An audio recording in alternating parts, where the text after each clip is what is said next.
There's a concentrated effort to stop it. They'll do anything to stop us, especially now. Because where is our opposition? He's been fighting for us for so long. So many schools of thoughts we've been through, yeah, to keep us strong. So tell me, what is it that you're willing to do to make our dreams come true? Yeah, make our dreams come true. Been a long time coming, but now we're here. So won't you stand up and show no fear? For the master, master teacher, freedom for the master, master teacher, freedom for the master, master teacher, freedom for the master, master teacher. 'Cause he's a man of the hour. They kidnapped him for building Tamarack. He put his life on the line for us all, and for the truth the lies must fade away. Fade away. It's been a long time coming. Yes, let's be strong. For the 7 seals are breaking. It won't be long to make our dreams come true. For a life that's new. Some are called and few are chosen. How about you? For the master, master teacher, freedom for the master, master teacher, freedom for the master, master teacher, freedom for the master, master teacher, freedom for the master, freedom, master teacher, freedom for the master, master teacher, freedom for the master, freedom, master teacher, freedom for the master, freedom, master teacher. Think not that we are earthborn, we come from earth, we may be, but we are life-born spirit, and without knowing we can never be free. Knowledge of this was lost when we were cast into blindness.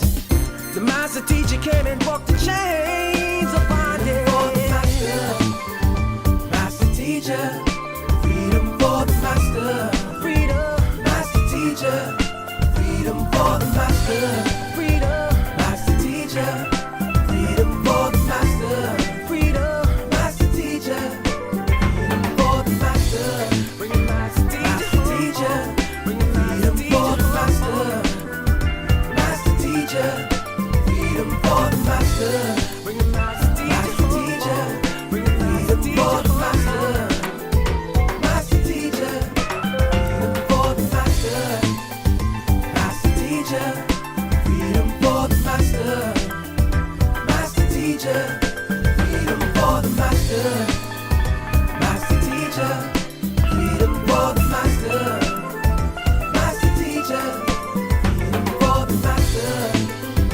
master teacher, freedom for the master, master teacher, freedom for the master. They did everything in their power to take this land and make sure that what's happening right now does not go on. They tried every trick in the book. They ain't finished. They tried slander, defamation of character. They tried to rob brothers up, harass sisters on the street, stop every car coming down to make sure they did everything they could. And not one person come out and help us. Why? Because they had us marked as a cult. Oh, there's some crazy suicide cult.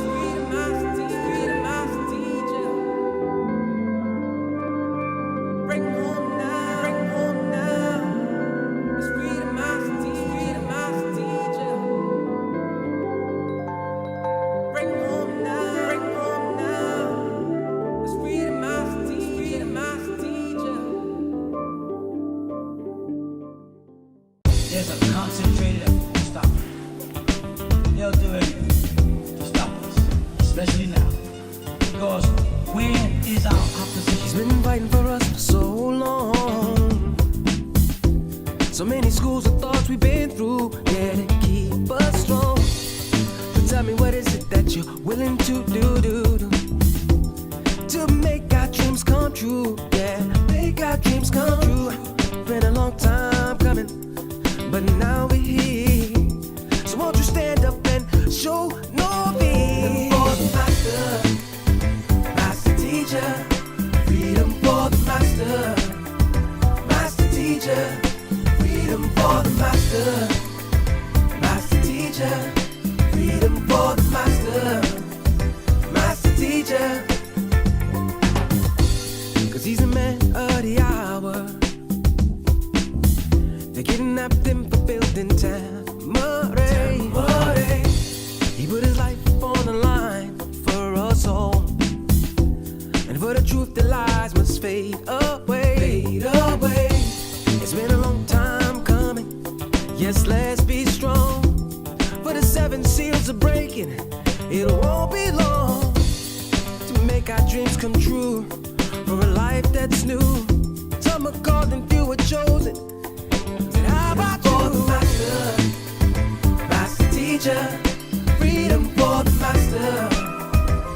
master. Master teacher, freedom for the master.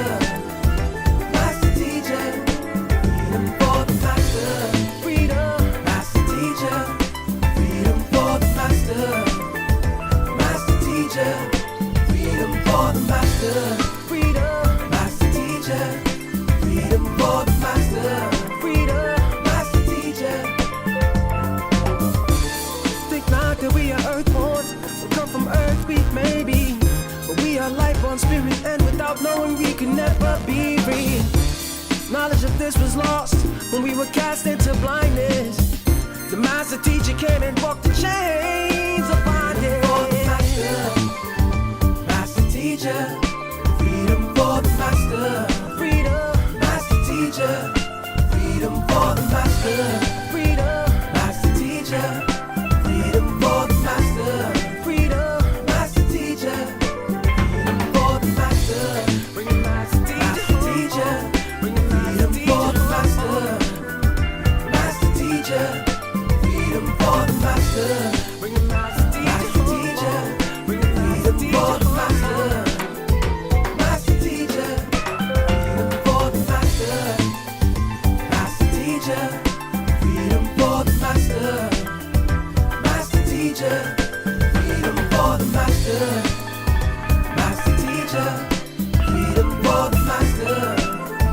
Master teacher, freedom for the master. Master teacher, freedom for the master. Master teacher, freedom for the master. They did everything in their power to take this land and make sure that what's happening right now does not go on. They tried every trick in the book. They ain't finished.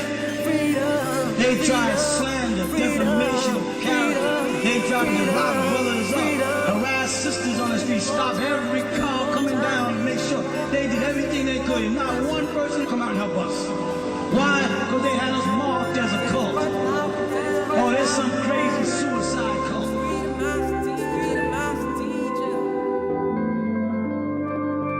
Bring home now, bring home now. It's freedom, master teacher, freedom, master teacher. Bring home now, bring home now. It's freedom, master teacher, freedom, master teacher. There's a concentrated effort to stop it. They'll do anything to stop us, especially now. Because where is our He's opposition? been fighting for us for so long. So many schools of thoughts we've been through, yeah, to keep us strong. So tell me, what is it that you're willing to do to make our dreams come true? Yeah, make our dreams come true. Been a long time coming, but now we're here. So won't you stand up and show no fear? For the master, master teacher, freedom for the master. Master teacher, freedom for the master. Master teacher, freedom for the master. Master teacher, 'cause he's a man of the hour. They kidnapped him for building Tamare. He put his life on the line for us all, and for the truth the lies must fade away. Fade away. It's been a long time coming. Yes, let's be strong. For the 7 seals are breaking, it won't be long to make our dreams come true. For a life that's new, some are called and few are chosen. Said, how about you? For the master, master teacher, freedom for the master. Master teacher, freedom for the master. Master teacher, freedom for the master. Master teacher, freedom for the master.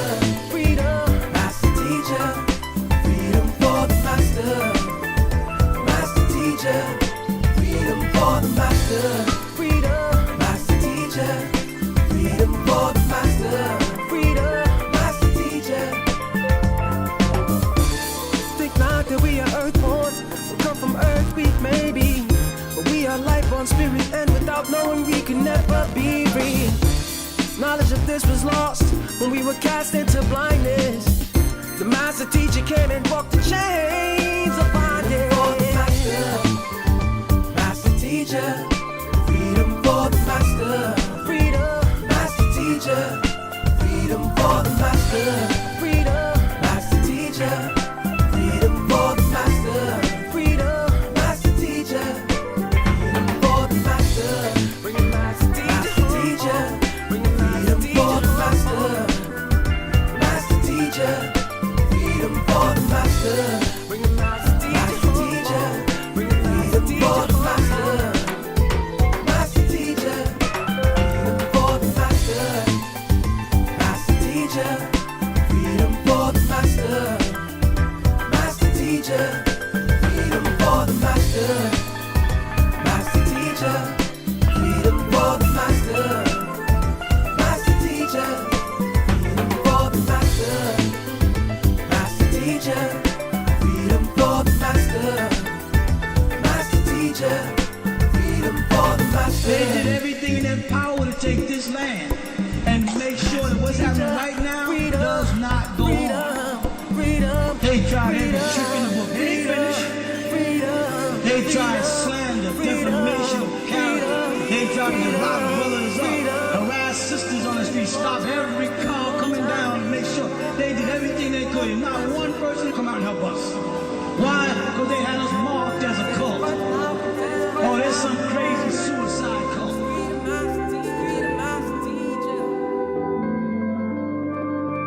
Bring home now, bring home now. It's freedom, master teacher. Bring home now, bring home now. It's freedom, master teacher. There's a concentrated effort to stop it.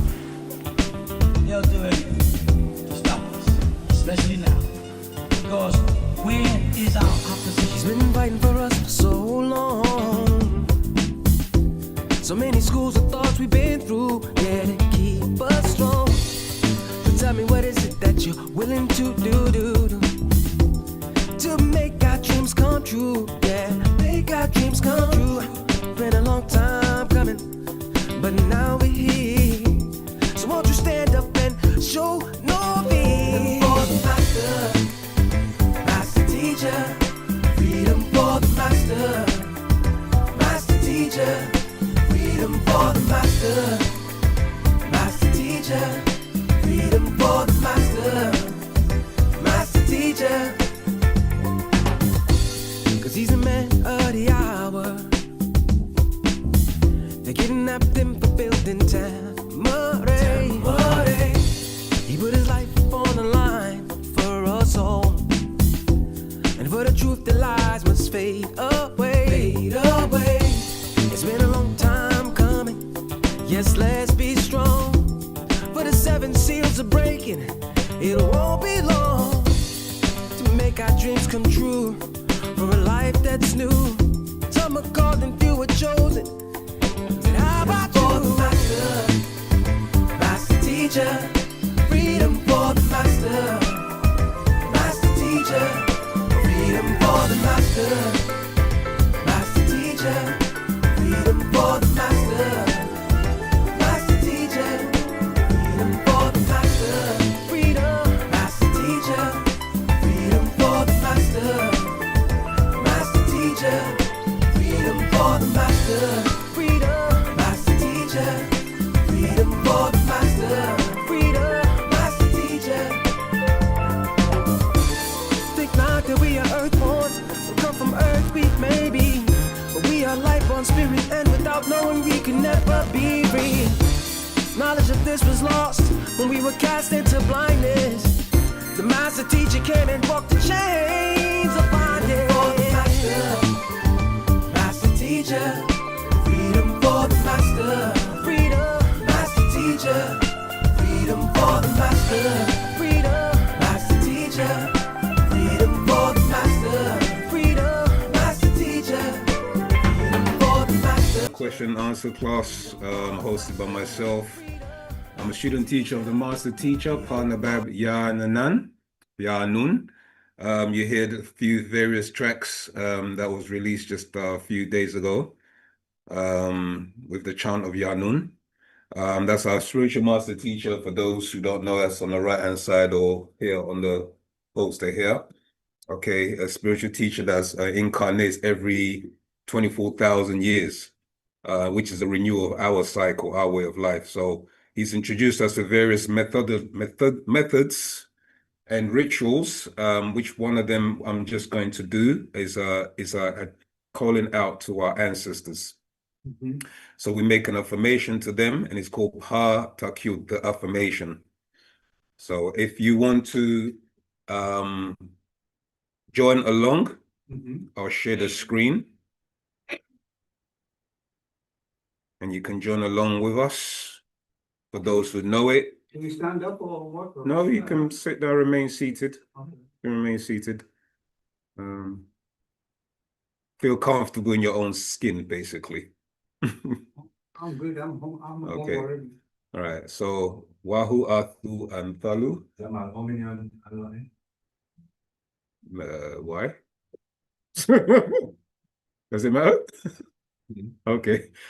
So far we have about 8, I think.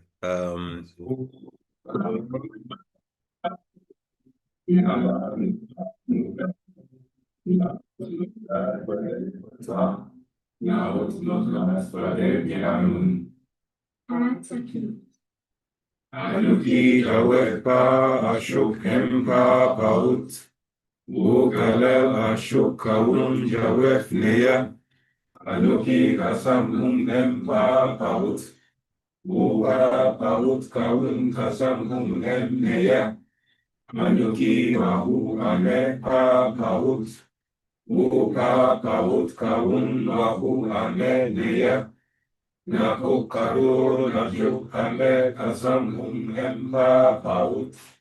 Wuchaob ame bushkasnum. Nako kadur kawan kalal pafaf nako arut jawef pa paut. Ame wase ame aradni kaun laye bakoy jawef pa paut. It's not moving. Anuki ame diye nafashni. Pa paut kaun anuki.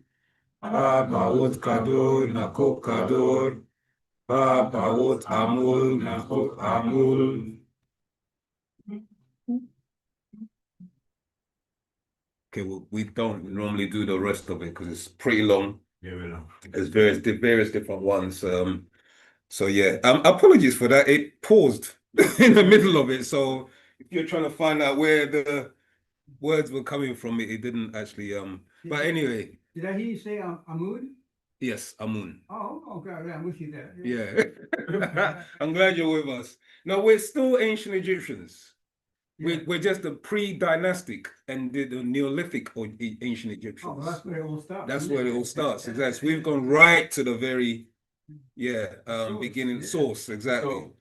Hold on, Zama. Let me just introduce her now. Yeah. So Rahubat Moisar, welcome to another question and answer class by myself, student teacher, Kwabena Usie Ka'areye, student teacher of the master teacher, Dr. Malachi Kwabena Z. York Okran.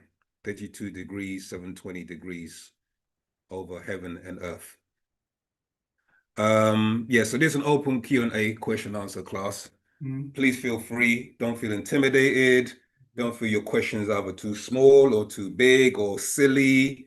We do our best to answer it. If we don't have the answer, there are other student teachers online that may provide the answer or expand and get you clarity, because the last thing we don't want for you to walk out of here or leave or come off Zoom and thinking, I didn't get that. Do you know what I mean? And then you find yourself straying back into, the mental state of, just not wanting to know anymore because you didn't understand what was being taught in the class. So please, I urge you, as we teach, if you want clarity, please ask for clarity. Okay, so we can be on the same grounding. Okay, with that, I open up the class to our Q&A. Welcome to those who've never been here before or online. Okay, appreciate you attending. And I think the Zamal, we're going to open up with a brother, Zamal. Hara. If you use the mic, please, yeah. My question was wu-SABAT was the beginning of everything, right to what? because it's very ancient To what? and a lot of people didn't know. Well, it's actually wu-nuwaupu.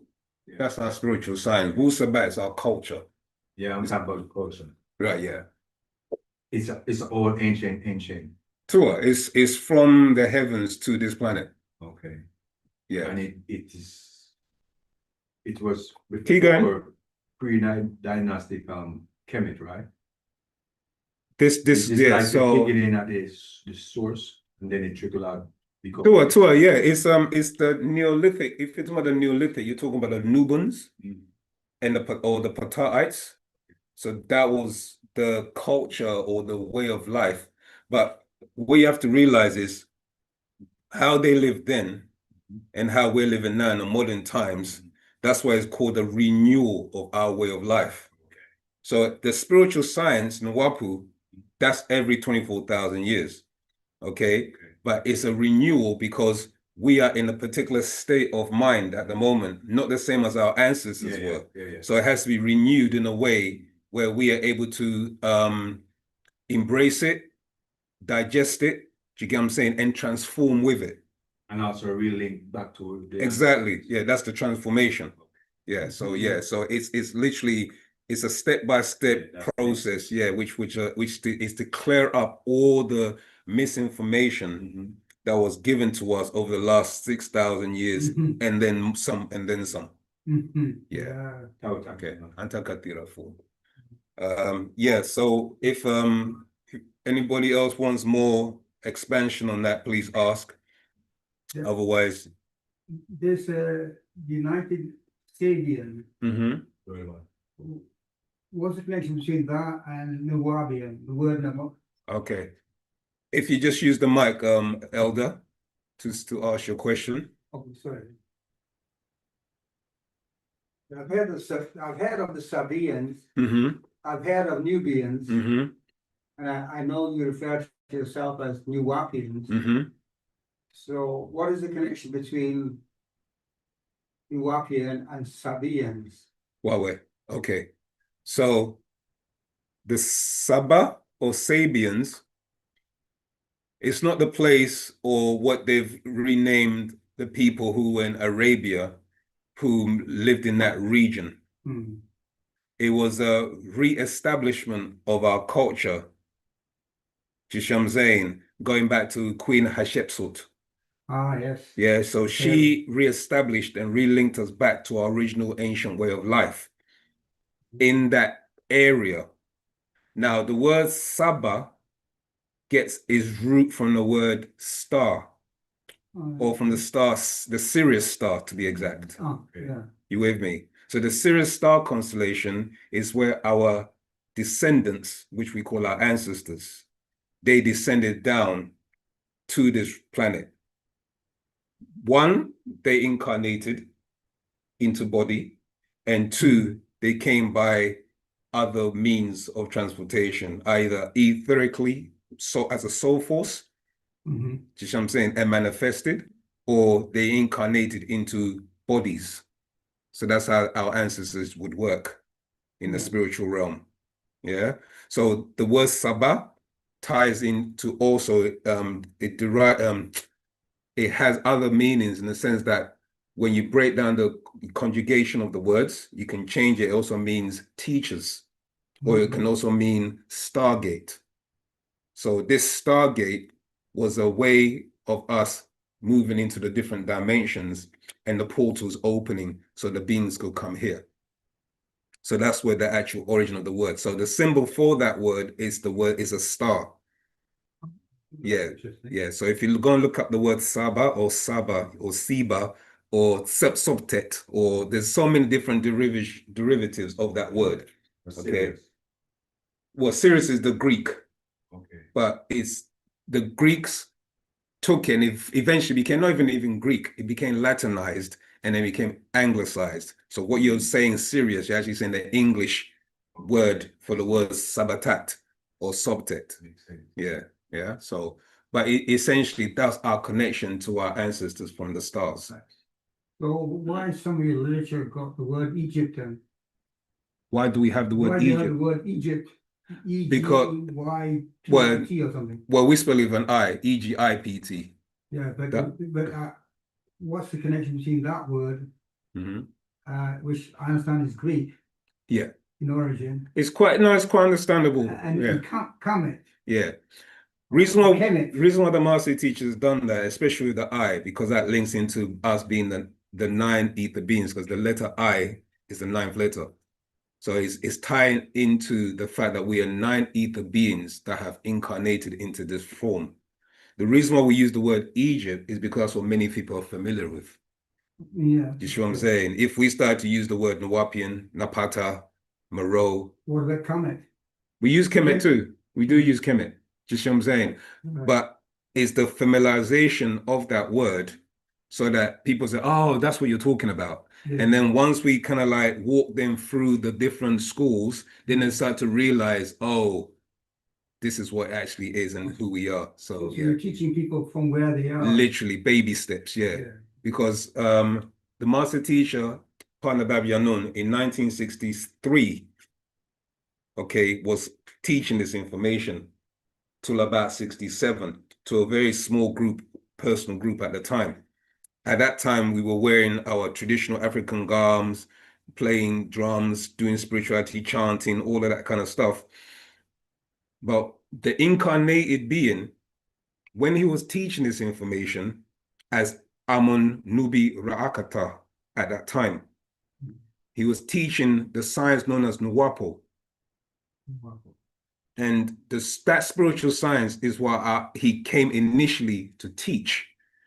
However, the minds of our people were stuck in religion. Yes. Just what I'm saying? Yeah, so the questions was always on a religious connotation, religious, oh, who's Abraham? Who's this? Who's that? So he said, you know what? See these books that I've come to teach you? There's a park them to the side. There's a park them here. Right. Okay, ask me about Abraham. Okay, Abraham was a Chaldean. You know what I'm saying? He was from this. His ancestors, this, da da da da da. Okay, so who's Jesus Christ? Okay, Jesus Christ was, so we had to go through all the different schools exactly.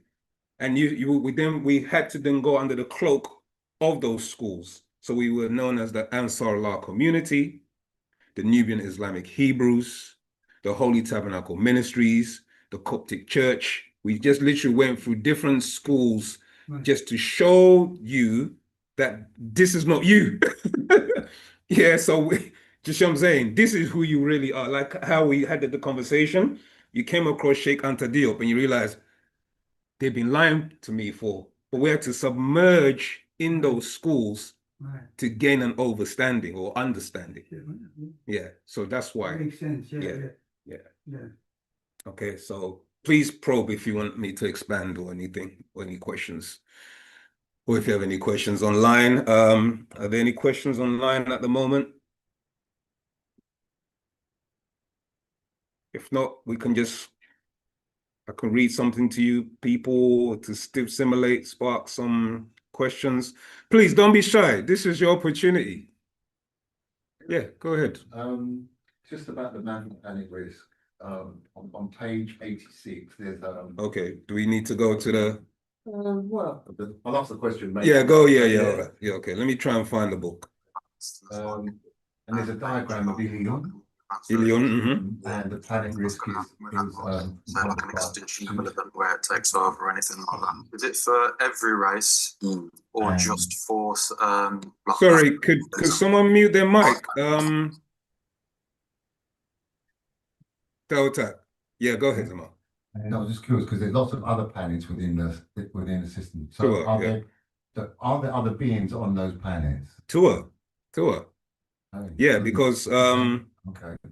No, go ahead with your question. Finish your question. Please expand because I'm just Okay, I'm just gonna bring it first back to our solar system. Yeah, So our solar system consists of Europa, which is the so-called moon of Jupiter. Or is it Saturn? One of the two, I can't always remember. Jupiter or Saturn. Okay, you have different, what they call moons. Yeah, Celeste is one of them and blah, blah, blah, and all these others. But those moons are actually planets. Jupiter is a ball of gas. Do you see what I'm saying? So when you're talking about Europa, hence the name Europe, it links in because the beings that were residing on Europa were your Anakites, those beings that fell to this planet. Okay, they took residence there. So Europa is actually the planet.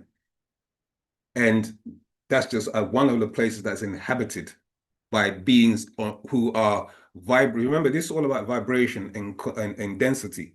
So the density and frequency of that planet Europa or Saturn is different to the density of this planet. So they were in an ethereal or gaseous form. Do you see what I'm saying? Still physical to them, but to us, they appeared gaseous, in a gaseous form.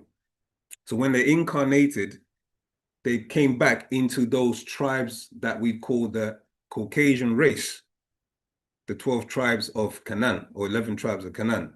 You see what I'm saying? So that's just an example of beings that inhabit other worlds. Then you also have Venus. Venus, they live under the caverns in the earth. They don't live on the surface. You see? Also, you have Mars. Mars was inhabited at one time, yeah, by beings. Okay, I think it was the Hindus, if I'm correct, in the Holy Tablets, the Master explains that the Hindus resided on Venus first and then came to Earth. You see, so there's different beings that have come from other solar systems or star systems in search of whether they're in search. It's funny you had this conversation in the car. They were in search for minerals or another place to live because their star is either dying or whatever. So they will come and look for other places to reside. And that's where you hear the stories that they read about, the stories of the Anunnaki. They were leaving their realm in the Man from Planet Risk, and they came here. So in Ilion, a tri-star solar system, there were beings that lived on other planets. You with me? Risk is because the reason why Risk was so special, because of its pattern of maneuvering.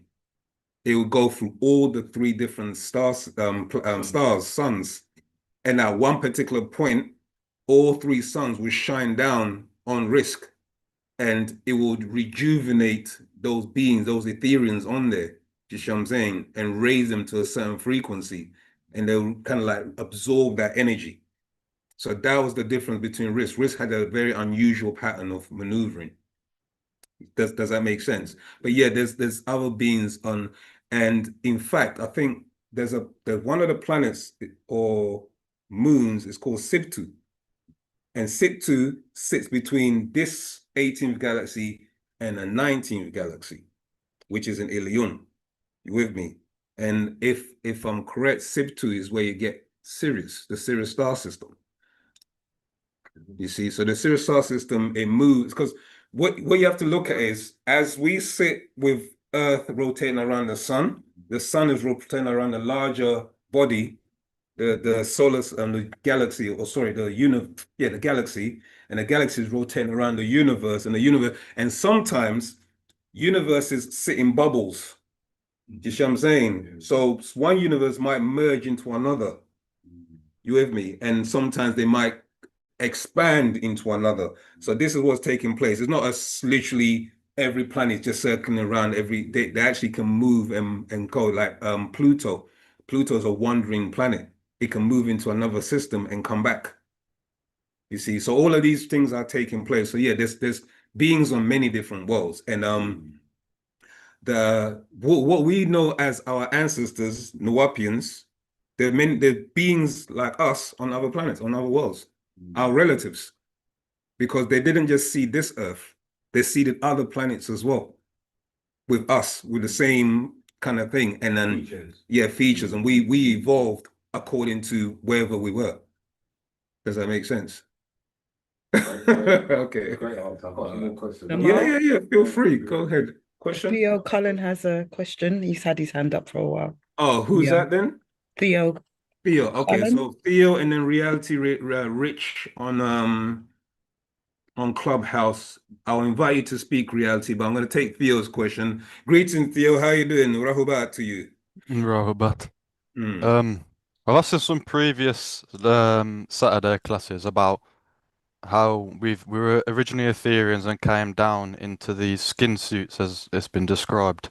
Mm. I still can't understand what the purpose of that would be because if we're originally Ethereans, we're already like high level, you know what I mean? So why lower ourselves when we're already at the top? Good question. The ones that can change their vibration and frequency are the masters.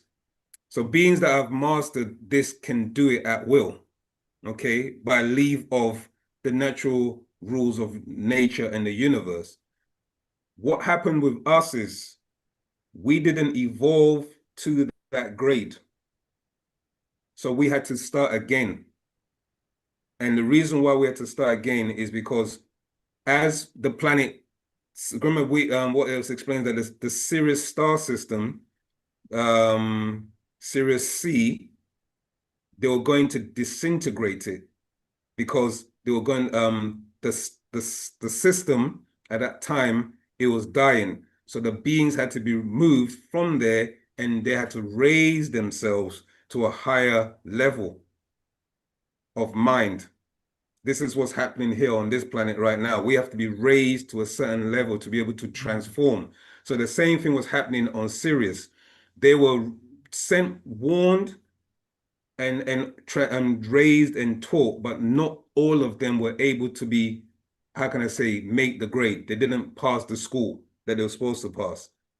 So what the elders did was, this is how it works in the universe, the natural course of things. If you haven't raised yourself to a degree, you will have to start again as a baby. So Earth was chosen and many other places in the universe. It's not just, yeah? Does that make sense? Yeah.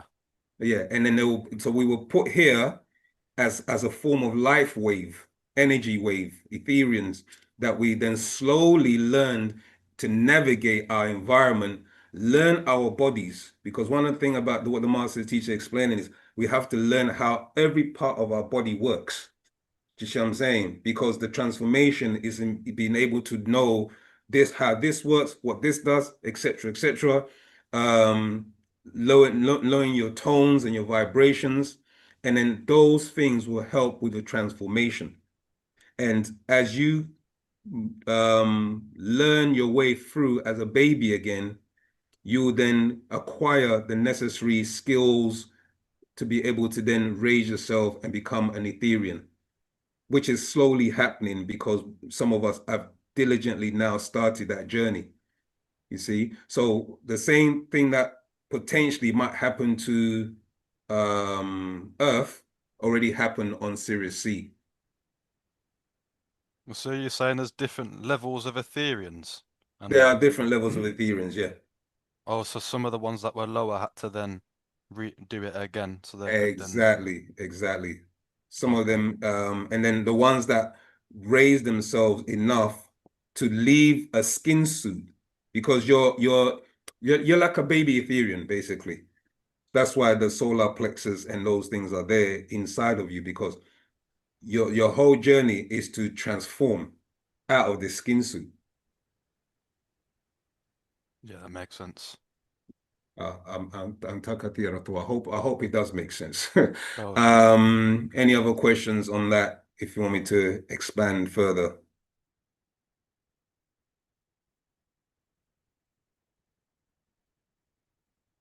Okay, I'm gonna go to, sorry, there's a question, yeah, I see your hand, brother. There's a question from, oh, he's disappeared. Richie, I think Richie wasn't here. Okay, go ahead, my brother. On that same topic, right? So when you reach a level of Ethereum, what next? Do we continue expanding, or we just flatten out? No, you're constantly learning of Ethereum. You're constantly growing. Yeah. Going to what now? What after? You become once that you become one with all. Okay. When you become one with all, you become mind. And when you're mind, you're able, then you create universes. You see what I'm saying? We're mini Ethereans because we create our own universes. You know, in the form of, for a female, she creates a child. for males, etc., we are thinking, you know what I mean, and stuff like that, and what we bring into this realm, we're creating it in our minds first as thought. You see, so we're drawing down from those that mind to the mental, and from the mental reservoir, we're pulling things down. Okay, but the female represents creation because she actually does it, you know what I mean, and actually produces it physically. So my next question is, what if few people that like this world, this realm we're in, right? They're still at the lower level, didn't get a chance, or don't know about raising themselves, developing themselves. What will happen to them? As anything happens, is he starts to start again. It has to start again. The whole thing is that the ancestors, they work in cycles. And when that cycle expires, they have to restart again, especially if it's not going according to natural nature's rules. If it's looking to a point where there's going to be destruction, because you have to look at it like this. There's a chain effect when it comes to quantum physics. Yeah, quantum physics is dealing with all. So once you understand that there's a link, you and I, this brother, this sister, etc., sitting in this room, we're all linked. Do you see what I'm saying? And if you start to expand that now to a universal level, what happens to this planet? Okay, whether it's a thought, an energy, a vibration, etc., and that this planet emits energy, which can then transform itself into other realms. Does that make sense? Which can affect other star systems. You with me? For good or bad? Either. It's either. And what happened with here, because of the downgrading of certain species, etc., who have become so negative that they've created atomic bombs, they've created destructive forces. And one particular thing, what the partner Barry explained one time, is that when you drop an atomic bomb, it causes a chain reaction. So that reaction, had it not been for the elders stepping in, just what I'm saying, and the four winds, yeah, which holds this planet together, had it not been for them holding this planet together, this planet would have been drawn into the sun. And then it would have caused a star holocaust. If it caused a star holocaust, Earth is a mirror to risk. Also, it will affect risk as well. There you go. And if risk is affected, other star systems are affected. Chain reaction. It's a chain reaction. So it's you know, we human beings selfishly think, oh, it's just me, myself, and I. If I do this, no, it's on a bigger scale. Whatever you do affects other things. So, You see, yeah. so what is the purpose of the people who we call Europeans? What are they supposed to teach us? What are they supposed to teach us? What not to be, or No, it's true. It is, because it's adverse. We are known as 9 ether beings. Okay, so let me explain now, because obviously you're new to this. So 9 ether is the highest state, okay, of mental faculty, and is a high state of reasoning. 9 ether has the mental aspect of it and the physical aspect when it manifests itself. So the embodiment of 9 ether is from 7 ether hair, dark skin, woolly hair, Negroid features, etc., all the way down to very dark skin, you get what I'm saying, hue. So there's a gradient. You with me? Yeah. That's the manifestation of 9 ether. Okay, and the highest mind of that is as Etherians, is that you think on a very high positive level. You think about creating unity, etc., love, cohesion, not destruction, etc. What took place is that every cycle that we go through, our mental state starts to decline, and the potency of our ether also starts to decline. So the birth of that was something we refer to as 6 ether beings. And 6 ether beings, their manifestation is straight hair, but dark skin. Like your Dravidians or your Hindus today, when you look at the dark-skinned Dravidians, yeah, if you do any research, you'll see that they're known as the Dalits. That's another name they use for them. Yeah.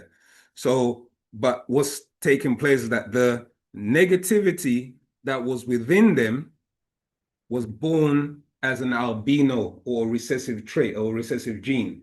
That's where your birth of your Caucasian race come from, because they're actually a dead version of the Hindu, known as ghost. What is their purpose of? So that their purpose is that they were given a particular time to be dominion. Their purpose was for us to identify who a disagreeable force would look like.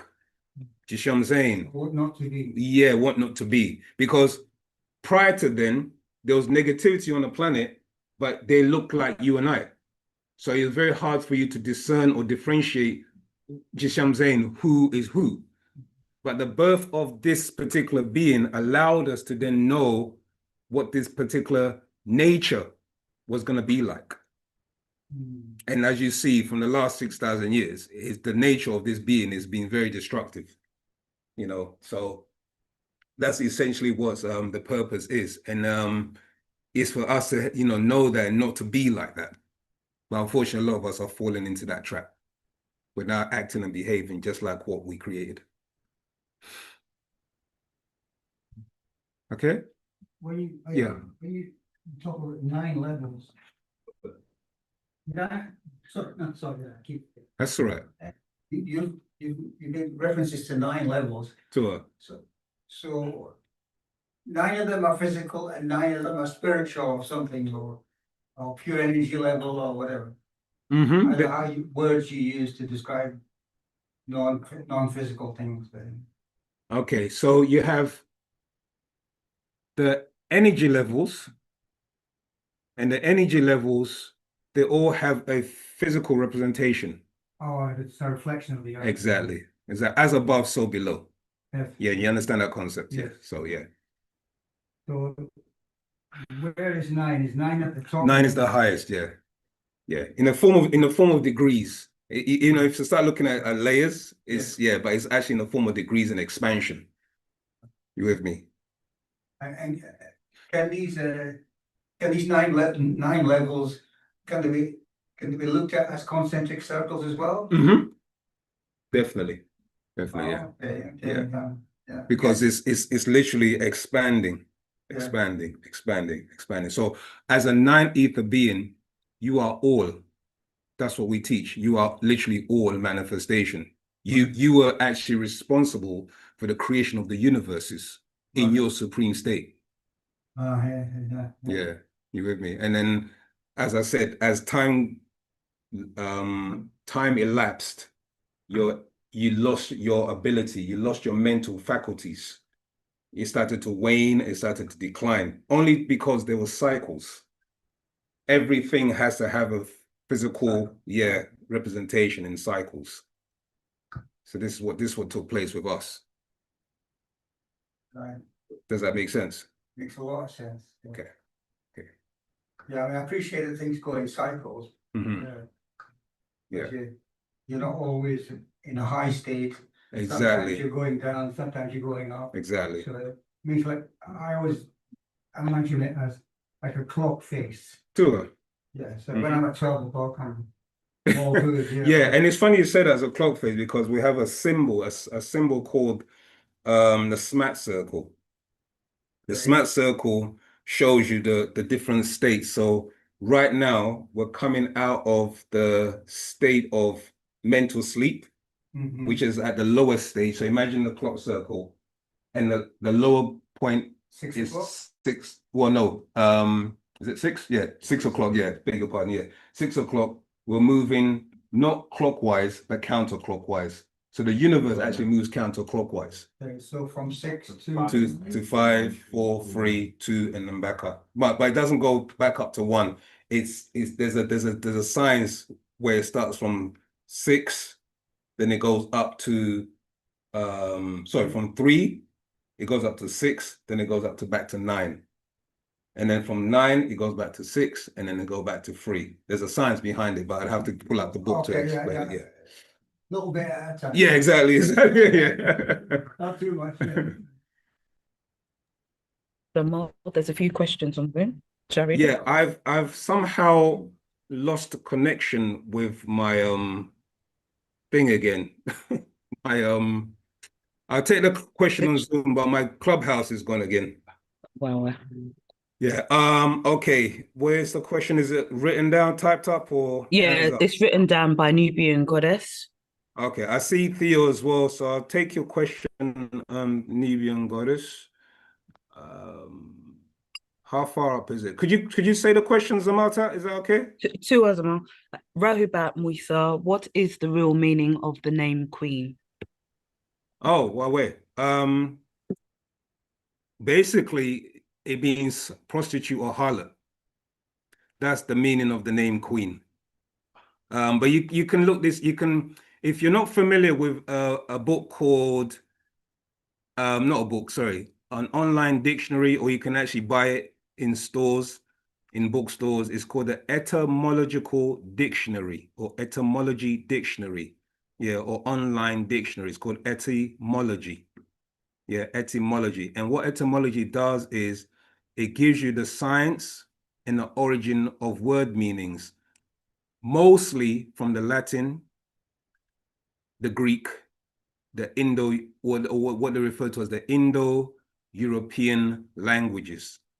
Okay, so you find it Scandinavian, this origin came from this origin came from that. But to answer your question, it's a derogatory way of saying harlot back in the late whatever period. That's how you say prostitute. You say the word queen. It was spelled C-W-E-N. And obviously, as time has gone on, the translation or the pronunciation of it and the spelling of it has changed. But when you look into the root of this, it actually means harlot or prostitute. Okay. Yeah. Online etymology dictionary. Shall I read it for you? Do you know what? We're learning, so let me just pull it up, share the screen, and then you can see it for yourself. Because seeing is knowing.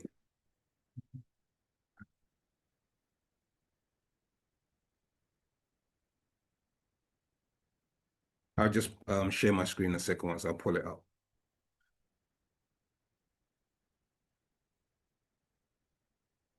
So, you know, we're going around all these rappers and like, yo, my Nubian queen, this or that. Yeah, and speaking and rapping it. Sounds positive, and it is, because that's the thought behind it, but the actual meaning, yeah.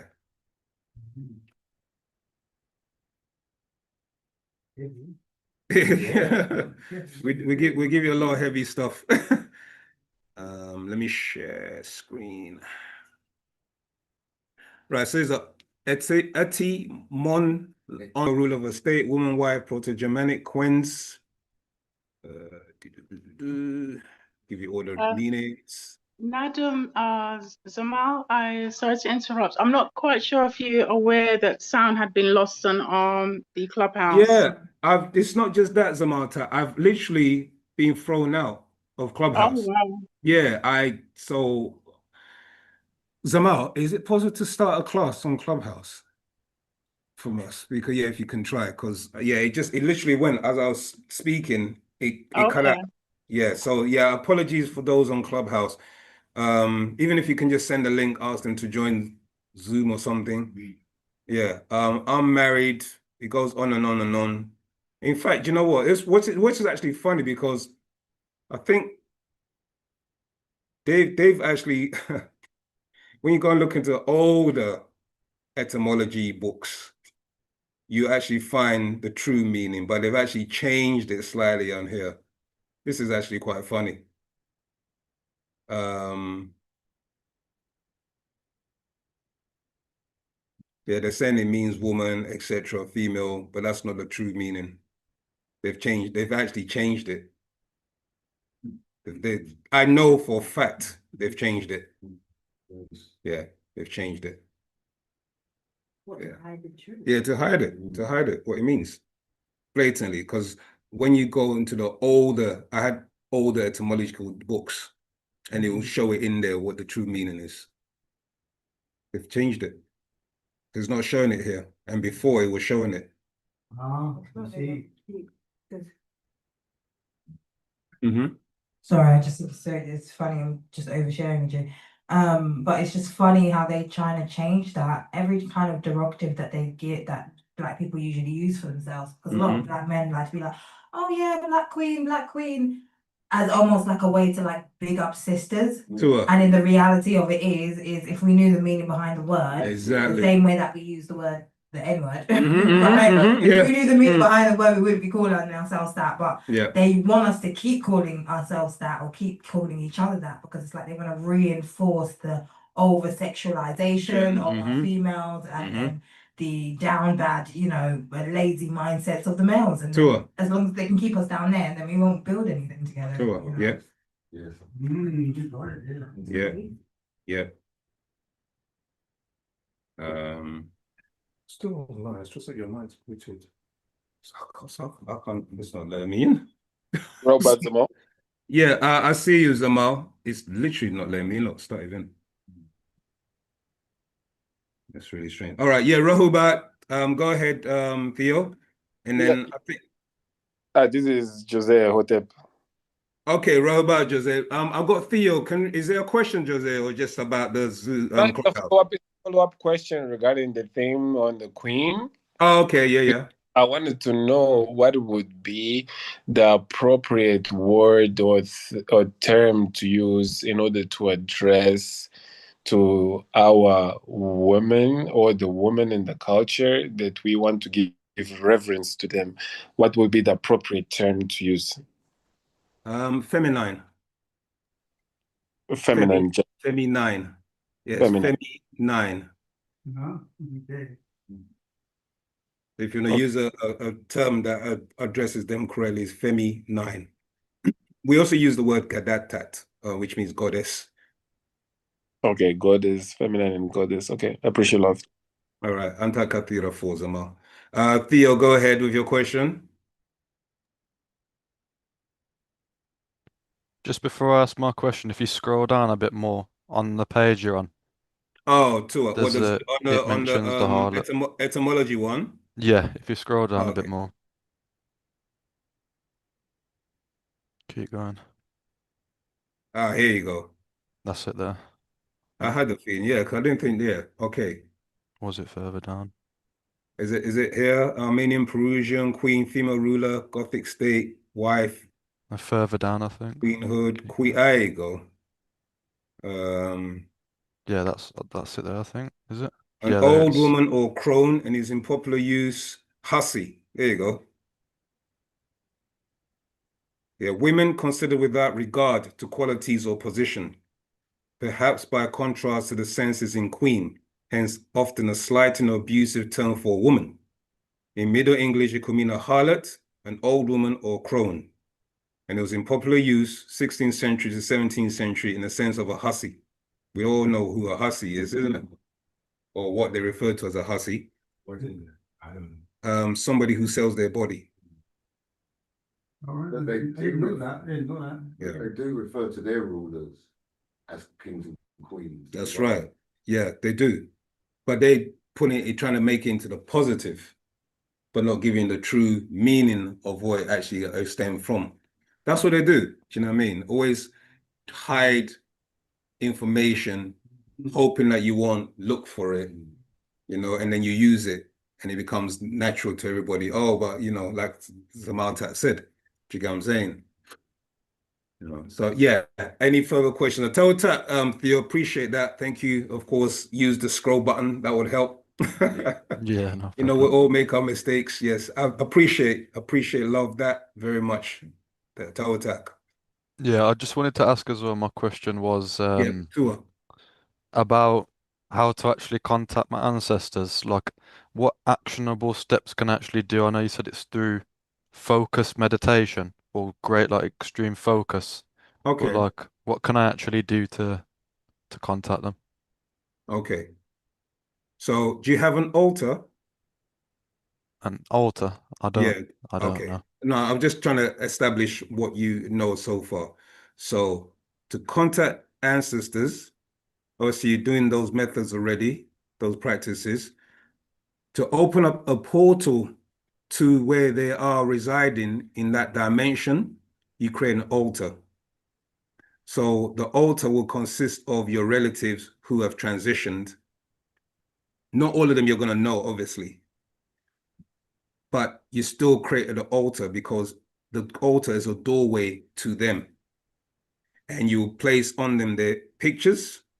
You also place candle, your sage, frankincense, myrrh, different types of incenses. If you want some crystals or some stones, you can do that. It's entirely up to how you furnish your altar.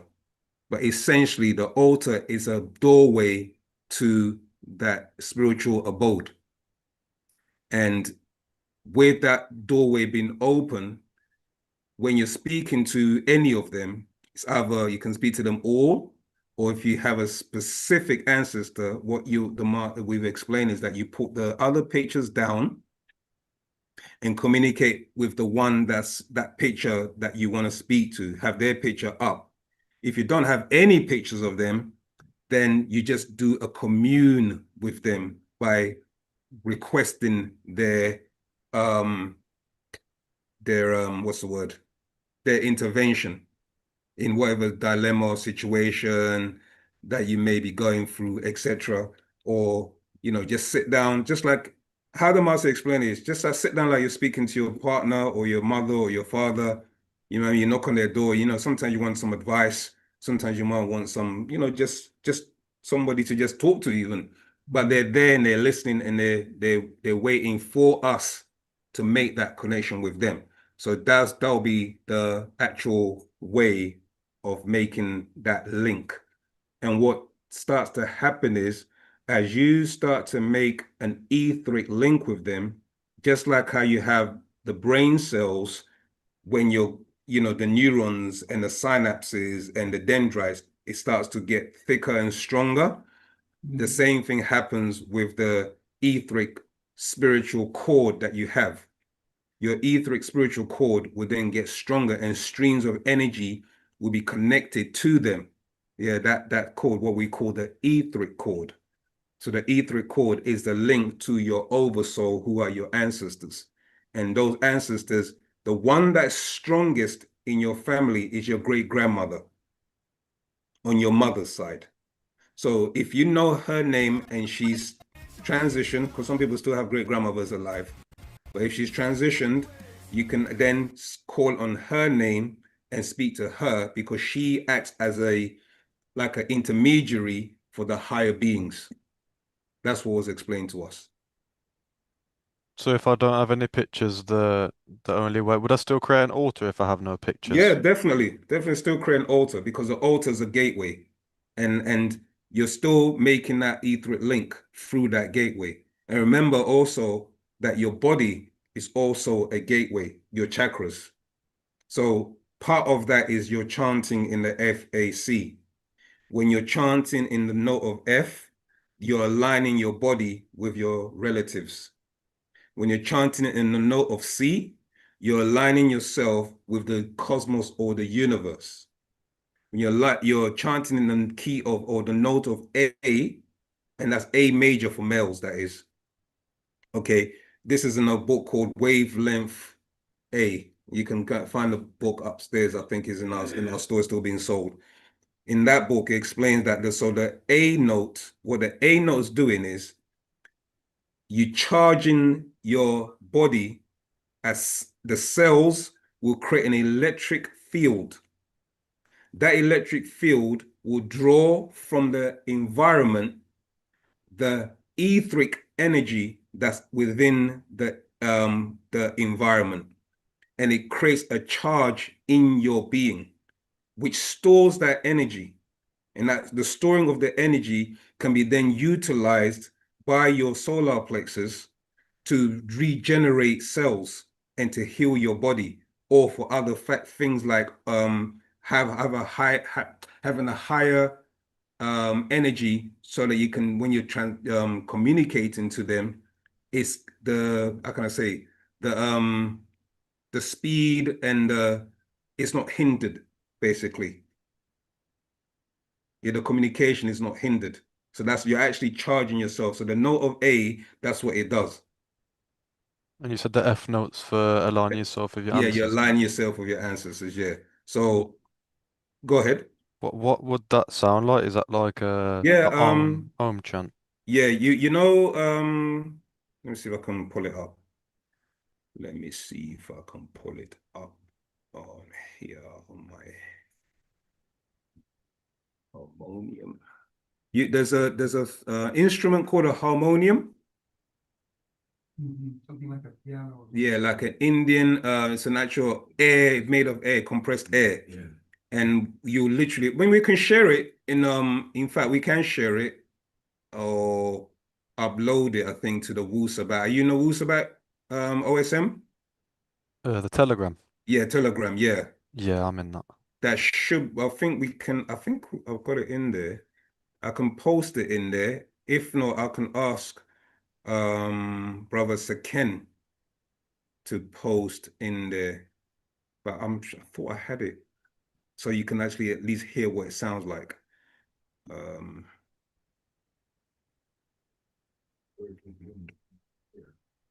Yeah, words with air, yeah.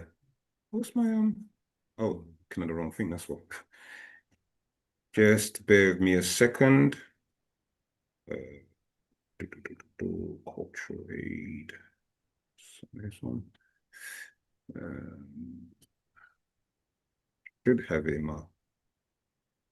No, I don't have it in this one. I thought I had it here. Okay, but yeah, it's called a harmonium. If I ask brother Saken to post, or he's probably listening online, so he'll probably post in there if I request it, and then you can actually hear it. So we have the F in the harmonium, the C in the harmonium, and the A in the harmonium, and then what you do is you practice attuning yourself with those particular keys, and then as you gradually keep going, and you know, the more you do it, the more you're harnessing this energy. Is called sakham, yeah, in our tone, sakham. Okay, and you're drawing it into your body, into your chakras, and you can actually direct the sakham into any part of your physical body where there's an ailment, along with the green light. So the green light is a healing light, and you can actually draw that energy to certain parts of the body and the organs where there's ailments, and visualize the healing process. We also have rituals for healing as well, where you can light a candle, a blue light candle. So there's different things that you can do. Okay, but essentially, because you're talking about the altar, yeah, so communicating, having a strong link, those strong links is by way of chanting, the meditating, speaking to your ancestors, letting them know that you're here. You as your child, as their child, sorry, have now recognized who they are. You recognize that they're there, and that you thank them, and you know, just like literally like you're talking to them. You know, don't make it spooky. It's real. It's real, and this is what was being taken away from us, because we've been made to think that it's not real. It's external from us. Do you know what I mean? And our ancestors are very, very much real. What form does that come in when you speak to them? Is it like, how do you know that you actually speak to them? It's not just you making up thoughts in your head. Is it like being on a phone call, or like? There you go. You know what I mean? Literally, that's what you just said. A phone call. That's what it's explained. Have you got? I see you. You had a question as well? It's not really a question. Okay. It just popped up into Oh, okay. but then I Sure. realized I'm not one teachers. No, go on. Make time. I was just saying, because when you said, "Oh, how do we know it's not just something that popped up in your head?" Mm. How do you know that anything that pops up into your head is not something that's supposed to be there? Yeah. So never think of anything in life as a coincidence or something that's made up. That's right. Because we are creating all the time. So if you're creating something, it's because it's supposed to be created. Mm. So if you're creating a thought in your mind that you're supposed to be doing something or going somewhere, whether it comes from you or comes from the ancestors through you, it's a thought that's supposed to come to you for a reason, whether it's for you to learn something or to actually do it. Yeah. Total. Yeah. So yeah, Appreciate that. yeah. So yeah, you just literally have to learn to trust. Part of it is the trust factor. I mean, learn to trust. And I'm not gonna say you're gonna not trip up along the way because you're learning. So sometimes you may. This is like the Zamaltat was saying, and I always give this analogy, and the master teacher's given it sometimes as well, many times. So you're doing a shopping list, right? Everyone does this, and they say, I need to get that, but then you said, no, I might not need it. Okay, and you're in the shop, you're doing your shopping, but you ignore that thought. Then as you come back home, what's missing in your cupboard? That thing that you were supposed to pick up. You see what I'm saying? So it may seem insignificant. It may seem, just, airy-fairy, but those are simple things to show you that there's a higher being that's speaking to you. And you need to listen to it. And the more you listen to it, the more it gets stronger, the more it gets louder. They call it the small voice. You see what I'm saying? In your head. But that small voice is your higher self, which is connected to your ancestors. So as Zamalta was explaining, how do you know? You know by trusting those feelings. And once you start to trust those feelings, and they never guide you wrong. Every time you do something, it's like it always keeps manifesting. Okay, do you know what? This is really real. You see what I'm saying? And then you start to say, you know what, ancestors? Thank you. And you always end with thank you, tawul tak, tawul ad, like, whatever it was, thank you. Even if it's just you missing a car, missing you just by little, even if you couldn't find something in your house and you one day, no, I put it there. And all of a sudden you're just walking up the stairs. It's happened to me enough times. You know what I mean? It's like, oh, thank you, ancestors. Yeah, just little things like that. Little things like that. This is the miracle. This is the black magic, but we don't really take it, serious. Okay. Yes, my brother. I hope that answered your question. Sorry, Theo. Yeah, I appreciate it. I appreciate it. What you just said a while ago, I experienced it, and I know it's a fact. Because I used to doubt it, but then I said, you know what? The first answer, I'm gonna go with it. And guess what? It always works. It always works. Yes. From then, I don't doubt nothing. Yeah. My next question is, right? Back to the grandparents in the spirit realms. How would you know that they're still there because they might return back to life? So how would you know that grandparents, when you're calling on grandma so and so, and telling her all your problems, right? And then weeks gone, months gone, you don't hear them. Would that signify that they probably return? Because they normally give you answers and time lapse, nothing. See what I'm saying? Yeah, I mean, not to speculate. So is your ancestor relatives have either been reincarnated, you're talking about, come back, return back, or they moved on to higher realms, or that you are out of sync, do you see what I'm saying? And you need to work on that again. Because we do have our drops and ups and downs in life.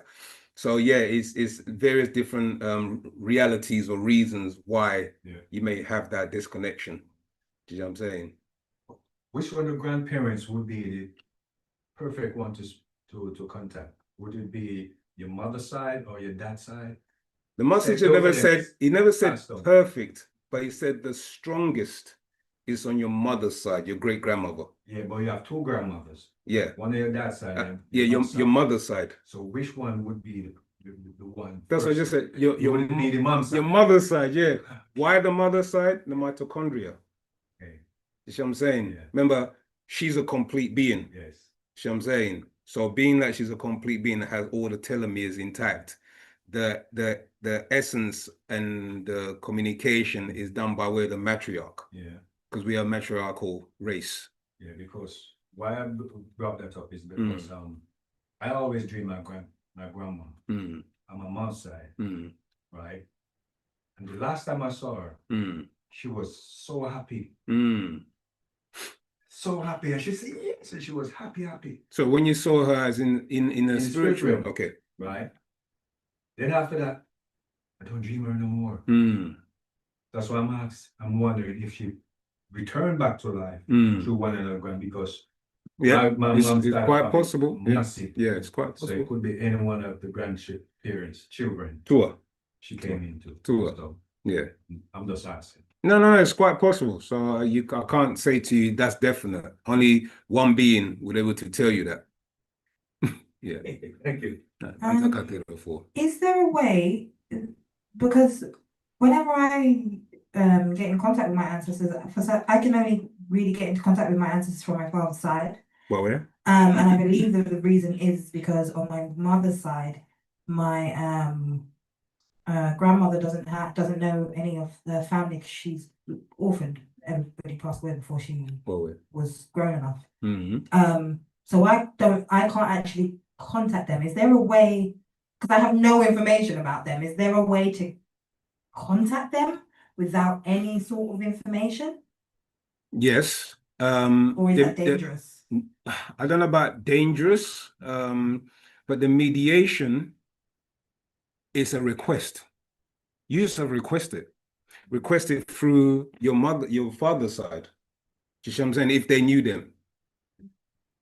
Just sit in a meditative mood thing and just speak to them and say, I didn't know you, you get what I'm saying? But if you are able to communicate to that ancestor, what also you have to bear in mind as well, in fact, which is coming to me, not all of them are in the state that we want them to be in, because spirit-wise, they can dissipate if they haven't raised themselves. Do you see what I'm saying? Because remember, they get trapped. When they transition, if they don't know anything and they lived a particular way of life, they can get trapped. And if they get trapped, they can be used to the point where they're so far gone, they can disintegrate back into all. Do you see what I'm saying? Back into all. We call it all, Papa Ot, the expansion. So the universe is constantly expanding, and the multiverse is constantly expanding, because elemental forces is what creates what we know as hydrogen, helium, etc. These gases. But these elemental forces, once your body breaks down back into its components or its constituents, the elemental part of you goes back to all. Right. You see what I'm saying? Yeah. So that is something that we have to also bear in mind. Do you know what I mean? Really and truly, the master hasn't really gone into depth, and I'm not going to start guessing and waffling on. But what's coming to mind now is you strengthening your being, because you have an E3. If you know their name, did you know their name? Or you don't know nothing whatsoever? I think I have a name. You have a name. Just maybe focus on the name.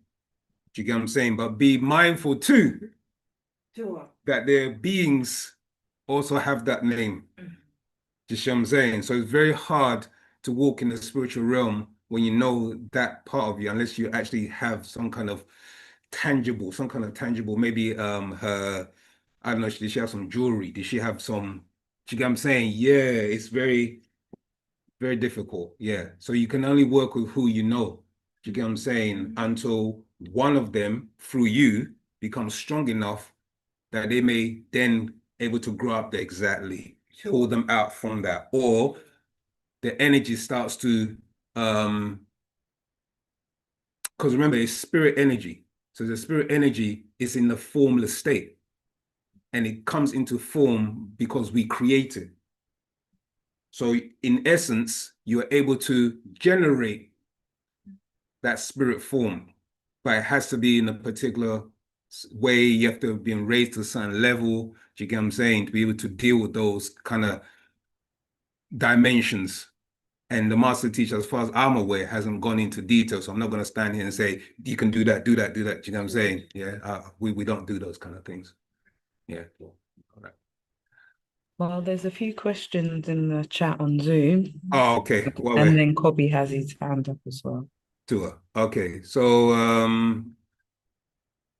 let me look at the chat, and I'll come to you, Elder, after the chats, the chat questions, and then Kobe.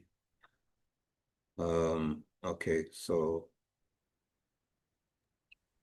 I think iPhone was next. iPhone said Rahubat. Yeah, I think if it's possible, Zamata, could no you? worries, Zamal, yeah. Okay. iPhone is Rahubat. Who are the children of Set, and why are the Anunnakis more hated? Okay. Depends when you're saying Set. If you're referring to the Greek rendition of the name, or you're referring to the Egyptian Satuk. And Satuk, if I can remember, I can't remember who his children were.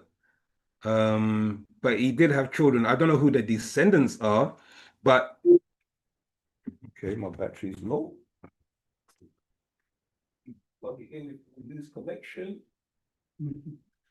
That was close. So when you're doing the Setians would have been another name for your Luciferians or Greeks who are known as the Setians, because their ruler, who was known as Apep, they worshipped Set. So they became known as the Setians. So through their children, they would have had those disagreeable children, because the Greeks were known at one time as Setians. But if you're talking about the children of Atumre, which is your Asar, Aset, etc., Satuk, Nabaptat, and those and Nephthys, and those children, Satuk did have children, but I can't remember who their names are, who he took as a partner and had children with. But yeah, their children will still be on the planet. Descendants, we are their descendants ultimately, so we will be their children in that respect. So I hope that answers that question. But like I said, you have to, it's a differentiation between the Setians, if you're referring to that, or if you're referring to Satuk, whose name was Set, but who the Greeks called Set. Okay. Next question. I hope that answers that. Yeah, next question. Yeah, is at Lickle J online 4783, and it says, what is heaven? Because heaven can be created down here. Whatever is above is here down as well. Yeah, that's 100%. Heaven is a state or condition that you find yourself in. So for whatever state or condition you are in, and it's pleasurable, enjoyable, stress-free, useful, abundant, etc. Yeah, happiness with your family, that's heaven. Imagine it was heaven where you came home to your family and your wife cooked a good meal, you know what I mean? And you enjoyed, and your children are hugging you and you're playing games. That's heaven to someone. Then imagine you lost all of that. Your children got burned, in a fire, there's a fire, you lost your wife. That's hell. So it all depends on the state and condition you find yourself in. Now, when you're talking about heaven, it comes from the root of the word haven. And haven is a docking point, which was a place in the Orion system when certain beings were coming from Arcturus and Pleiades. They were given a particular place to reside, and that was the haven, a resting place or docking point for them. And then it got translated into the Bible as heaven. And when you look into the meaning of the word heaven, as per the Greek or the Latin, you find the word Oranos. Okay, and the word Oranos, when you take it back to the true original meaning, is Orion, and Orion is the star system known as Sa'at. Okay, that's where beings were taking place, residence in the Orion star system, and also in the Sirius star system. That's where a lot of beings and a lot of mixing and extraterrestrials were battling, etc., in that system. So it's a very, very busy and important place that many extraterrestrials left and came to this planet. So that is in essence your heaven concept. It's talking about a place, a docking place, or the state and condition that you can find yourself in, or state of mind that you can be in. I hope that answers that question. Greetings, Rahul Samata. Bobby, did you want to answer your go? Yeah, Kobe, ask your question and then we'll go to another talk and then we'll have the elder in the store. So Kobe, if you ask your question. Rahul Kobe. So at the moment I'm reading the Procession Change 2012 AD. Tua. And on page 12, the master teachers illustrated a diagram of the 12 ages of the zodiac. So I'm just looking at this. Obviously, he's explaining going from the Pisces to the Aquarius age. Mm-hmm. I'm looking at the dates. So for Aquarius, it's December 21st. For Scorpio, it says March 21st. Now, with Aquarius, obviously with the zodiac that the Greeks have given us that we use at the moment, it's in February. So I just wanted to overstand a little bit.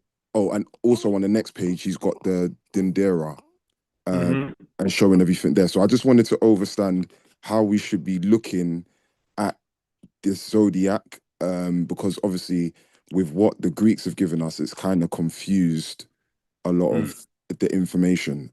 So I've got this question here and then I've got a follow-up question. But yeah, how do we read the Dendera map? I know it's very complex. And how does the 12 ages of the zodiac sort of relate to what's going on in this day and time? Is that your bassy voice there, Kobe? So you have your precession change or your precession cycle. Yeah. It's actually anti-clockwise. Okay. And okay, my brother. You all right, okay. And every 2,000 years is a change in cycle. So let me see if I can By the way, I'm listening, Zama. I'm just keeping you on mute because of the background noise. Oh, Huawei. Oh, okay. So it was like some coming from you, right? So let me just find. Is it the precession change, right? Tour. Page 12 and 13. Tour. Just bear with me. Just I'm trying to pull it up.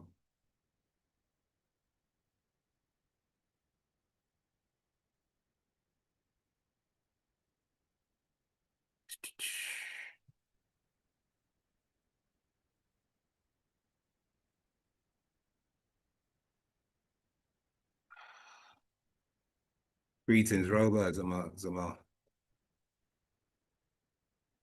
Here you go. Right, I'm just going to share my screen for those in the class, and then we'll go to your question. Share. Right, so this is the book Brother Kobe is referring to. Can you see it? Oh. Tour. Okay, right, so let's just go down, scroll down.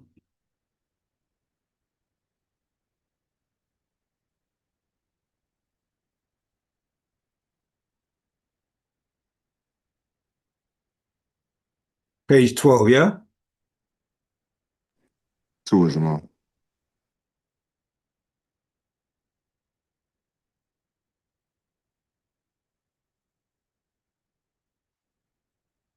Okay. Right, so what verse on page 12? To be honest, throughout that page and the next page, he sort of describes, he not even describes, but he's talking about the ages there and right. And Let's read it from 38 then. Verse 38. because sometimes the books do a re-release. I've got one here, starts verse 38. They all watch the heavens. Is that correct? To what? Okay. They all watch the heavens for their gods. Can you see the screen? Can everyone see the screen? They all watch the heavens for their gods to return in each culture, place vast importance on each of the 12 divisions, and refer to the divisions as ages, periods of time. So this is what gave birth to your zodiac. Okay, 12 ages of the zodiac. So verse 39, giving each age a different characteristic as they're seen in the Dendera star map. Okay, so essentially they've copied the Dendera star map and produced their own, which is known as the zodiac.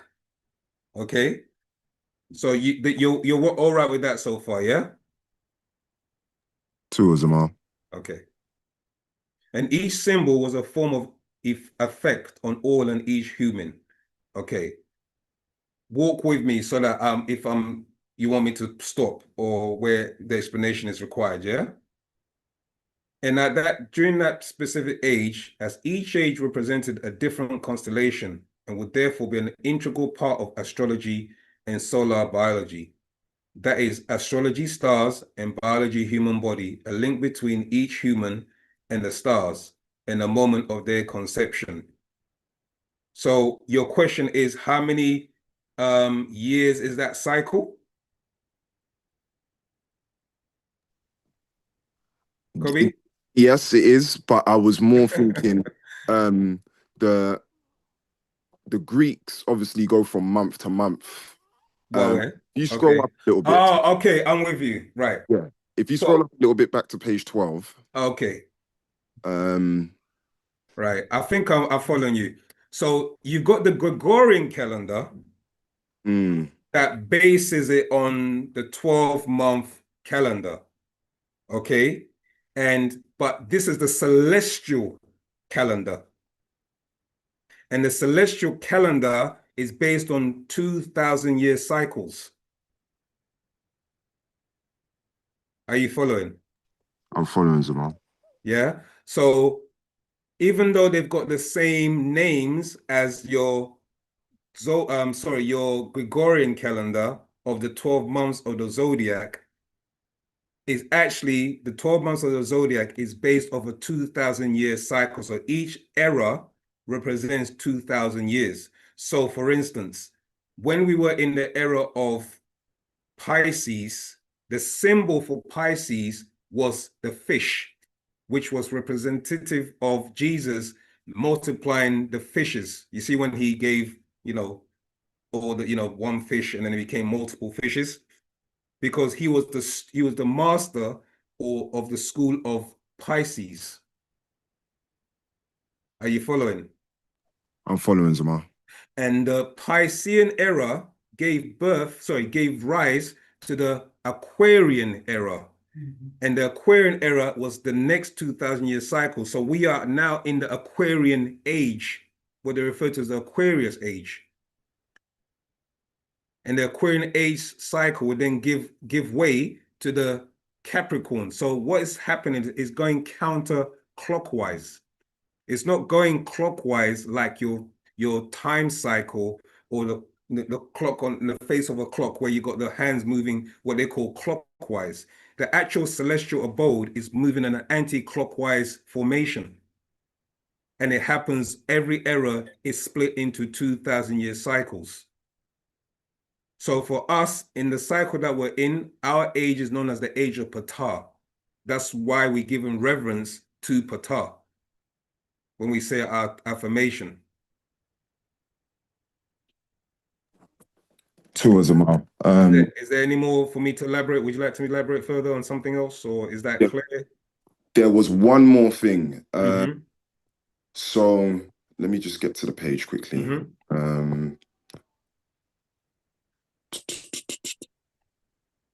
It's literally just one sentence, but let me get there. Sure. But does everyone understand what we're talking about here? I'm not losing anybody, yeah? Okay. All right, you know what, Zamal?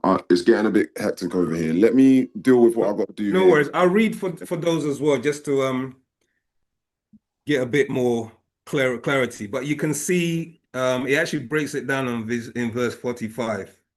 So I'll read from verse 42. You have all heard that you're moving into the new age, the Greeks called Aquarius, the Egyptians called the age of Ptah, and sometimes referred to the age of Phoenix or Sirius. This is very true.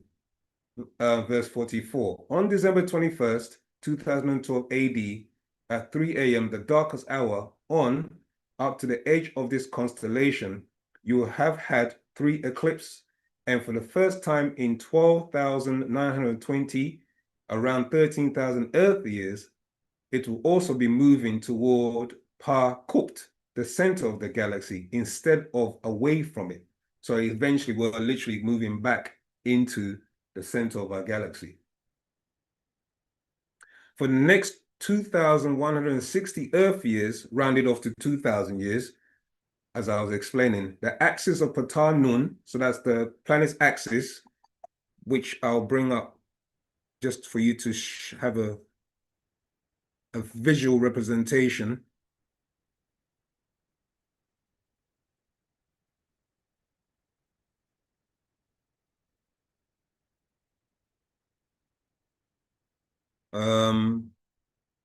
What's it called now?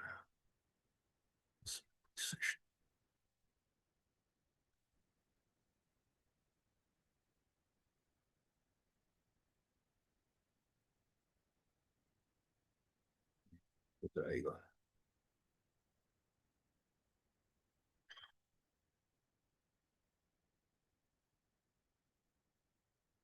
So, reading this along with, let me share this part here.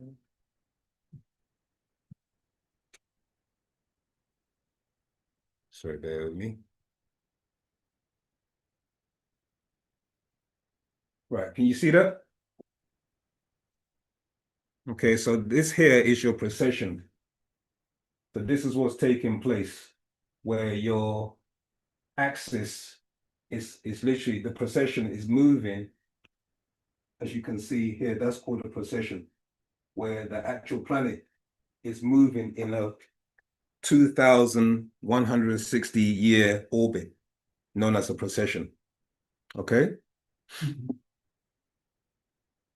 And precession means what exactly? Procession now. Precession, I haven't actually looked at the term, what the actual meaning is. It's just talking about the revolution and all, I guess. Yeah. Of the actual planets. They go through a precessional change. Yeah. Go back to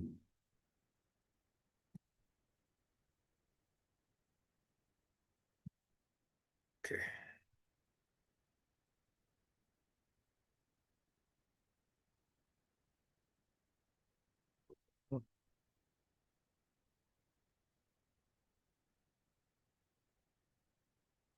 Okay. I see your hand, I don't know who's Theo, I see your hand up. Right. So you heard that you're moving into the age of Ptah and the precession of the axis, of Ptah Nun. So for the next 2,160 years, the axis, so that's the axis of Ptah Nun Earth, will be moving through the constellation of Aquarius.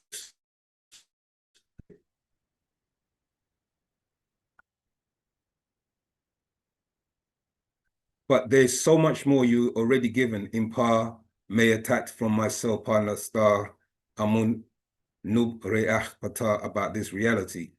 All this will actually affect your life as you live and breathe, for it is part of the change and return, which is destiny. So this is again a celestial event which ties into why the being is here and why the being is getting us to transform ourselves, because it's a natural destiny we have, and the reality is that we have to transform because we're moving through density levels.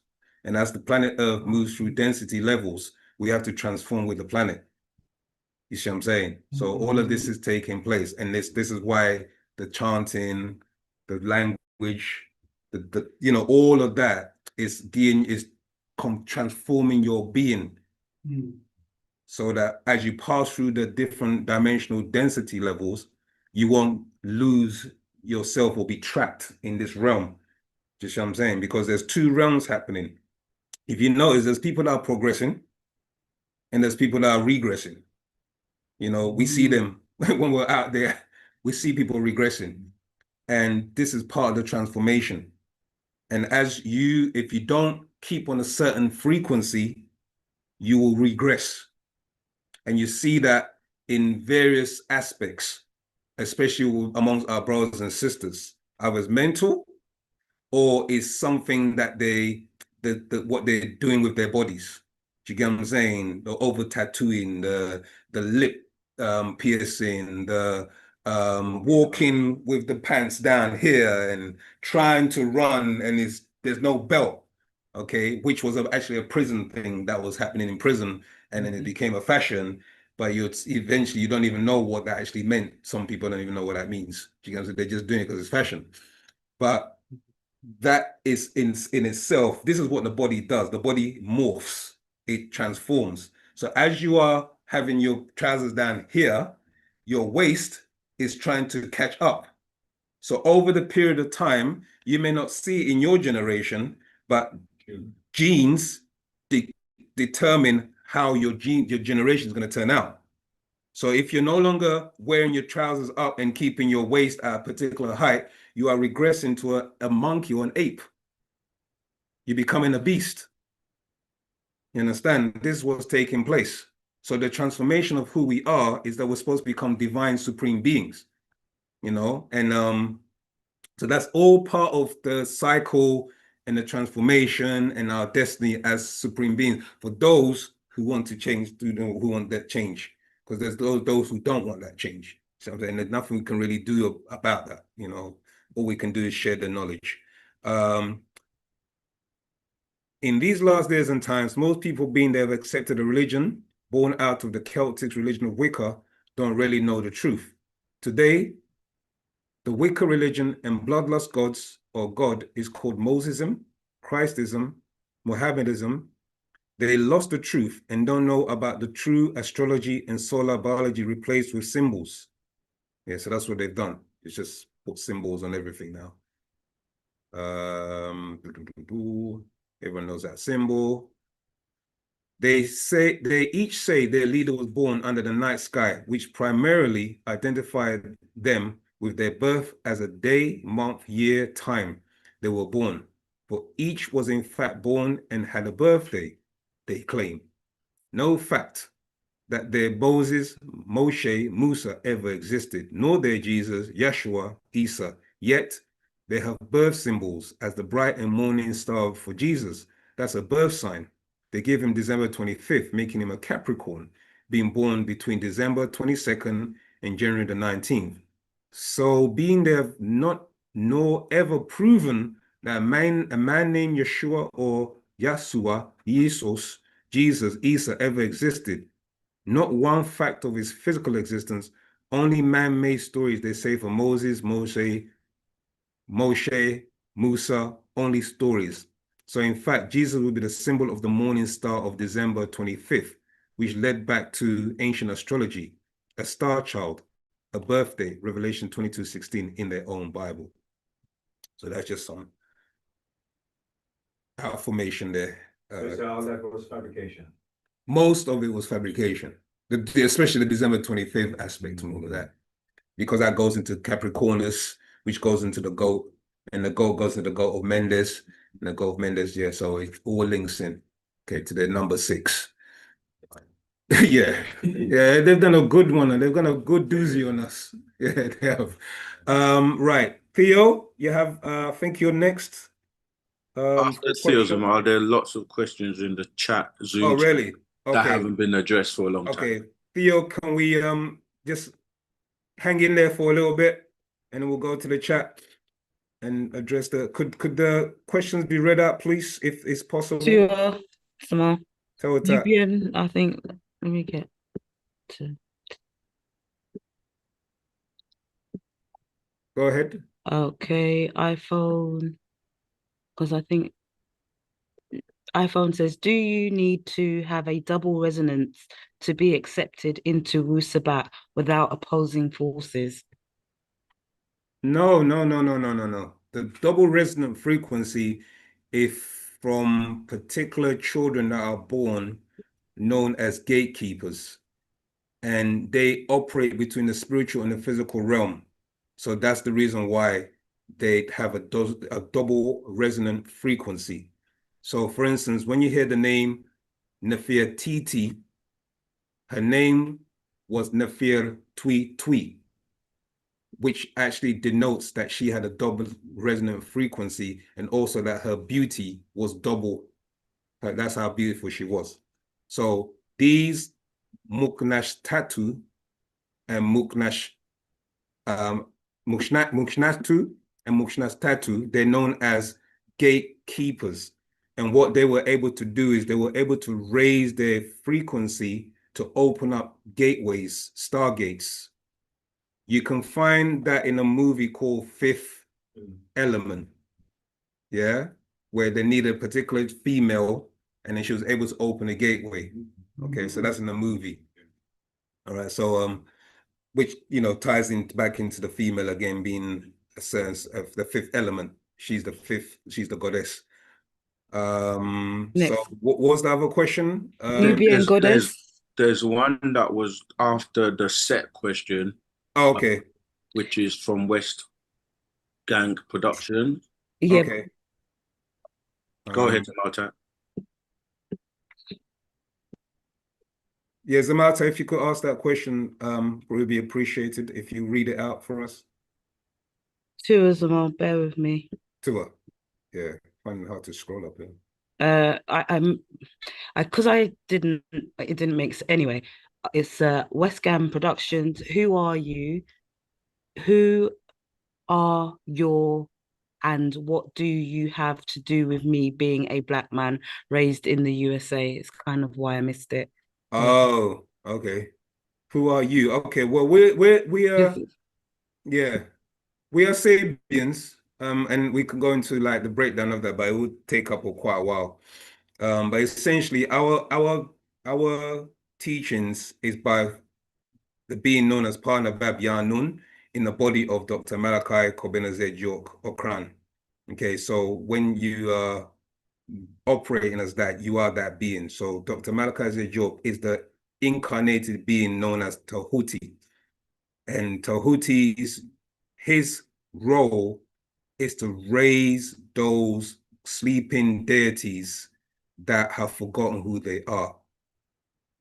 And he has to do it in cycles. So every 24,000 years, this being incarnates in a cycle where we are raised to our pristine state as being supreme beings, because that's what we actually are. We're not human beings, we're actually supreme beings, but we've fallen so far, most of us acting beast-like even, and we have to be raised to the level of who we truly are.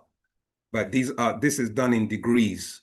And as you raise in degrees and raising degrees of consciousness, you're also developing your higher faculties, which is your mental intuition, your telepathic abilities, clairvoyance abilities. Was that one? Psychometry ability. You'll have been studying. It's good. Yeah, and yes, no, it's good to help audience participation. It's very appreciate that. Yeah, so these are higher faculties that you have. Okay, and that taps into your mental abilities as a supreme being. You also have other abilities as well. You can actually transform and translate and transmute. You can convert yourself, change into, you can grow certain aspects of your body. You can heal your body. You can communicate to your ancestors in other realms. So there's many abilities that we have as supreme beings, but it's all being cut off. So his job is a tough one, but it's achievable, is to raise us to the level where we can again become the rulers of our own destiny. Okay, so that's what this is what wu-SABAT is about. And you can find us in various pockets of the planet. So we are in New York, we are in UK, different parts, Birmingham here, We're also in parts of Africa now, West Africa, Ghana, Caribbean. We're in the Caribbean. What else? I think we've had Liberia. We're spreading, and it's growing and it's growing and it's growing. South Africa, people are tuning in from all different parts of the world now to hear this information, because part of it is we're sick and tired. That's really the bottom line is we're tired. We're sick and tired of the lies. Those who are becoming conscious can see that you've been lying to us, but the part of the consciousness and awakening is because it's encoded in your DNA. You have a genetic encoding with your ancestors, and it's designed to trigger when you come across wu-SABAT or a particular age in your life or circumstance in your life. Something will trigger your mental faculty and your conscious, higher conscious being to wake up and say, something ain't right. I either need to change who I am. I need to change my habits. I need to change the friends I'm with. I need to stop going to this place. I need to stop doing this to myself. Consciousness starts to come. Whatever shape or form it takes, it starts to come. And there are going to be times where you will subdue it because you think, you might get back into the old habits. But as time goes on, we mentioned earlier about that inner voice. The inner voice keeps speaking to you and it keeps saying, no, you need to change this. And then you start finding out there's, remedies. Oh, you can take this to heal your body. You start exercising more. You start doing certain things that you don't normally necessarily do. You start hanging out with those friends. Just what I'm saying, you start smoking those smoking those bad things or drinking those bad habitual. All of these things is the growth process that's happening. And it's all designed because you have a genetic DNA code. And that genetic DNA code will, how can I say, unwrap itself. And then when it starts to unravel, it sends messages by way of your conscious being to your mind. And your mind starts to then relay this information to your consciousness. And you start saying, yeah, this sounds right to me. In fact, we actually met a brother. We met a brother today, and he was handed one of the flyers. So he's disappeared. We're doing our thing, busy talking. He comes back, he says, where can I find this information? I've been searching for this for years. I'm now blah, blah, blah, age, this, and I don't deal with all this belief and hocus pocus. I want this. This is what I want. So that's the journey that some people may be on, and when they come across wu-SABAT, they be like, yep, this makes sense. This is what I've been always, my soul's been seeking for. This is nourishing me. So, and that's why many of us are here now listening as opposed to watching Arsenal play West Ham. You know what I mean? Not saying they're playing tonight, but you get my drift. Yeah. We take time out to want to graze ourselves and learn. Okay. So Theo, Kobe, and then Theo, and then we'll go back to another question on chat. So sorry, Azamar, I did miss another one. Okay, go ahead. Nadum. Just okay. This one I think as well is it's in wu-SABAT teachings. Is there any spiritual reason why African people went through extreme suffering like slavery, or is it simply seen as human ignorance affecting the soul? Whew. That's a powerful question. It's elements of both going on. So the spiritual aspect is that nine ether, what happens with nine ether is it goes through cycles. What nine ether is your highest mental processing and reasoning. That's what nine ether is. Okay. And nine ether is linked to soul. Yeah. And your soul is what allows you to have the consciousness to be able to be loving, self and kind, love who you are, liberate your mental state, your four positive things and the change of who we are as a people. You're into supporting your own. You start to realize that the world that we live in is a world of fake. Okay, so that's what 9 ether presents.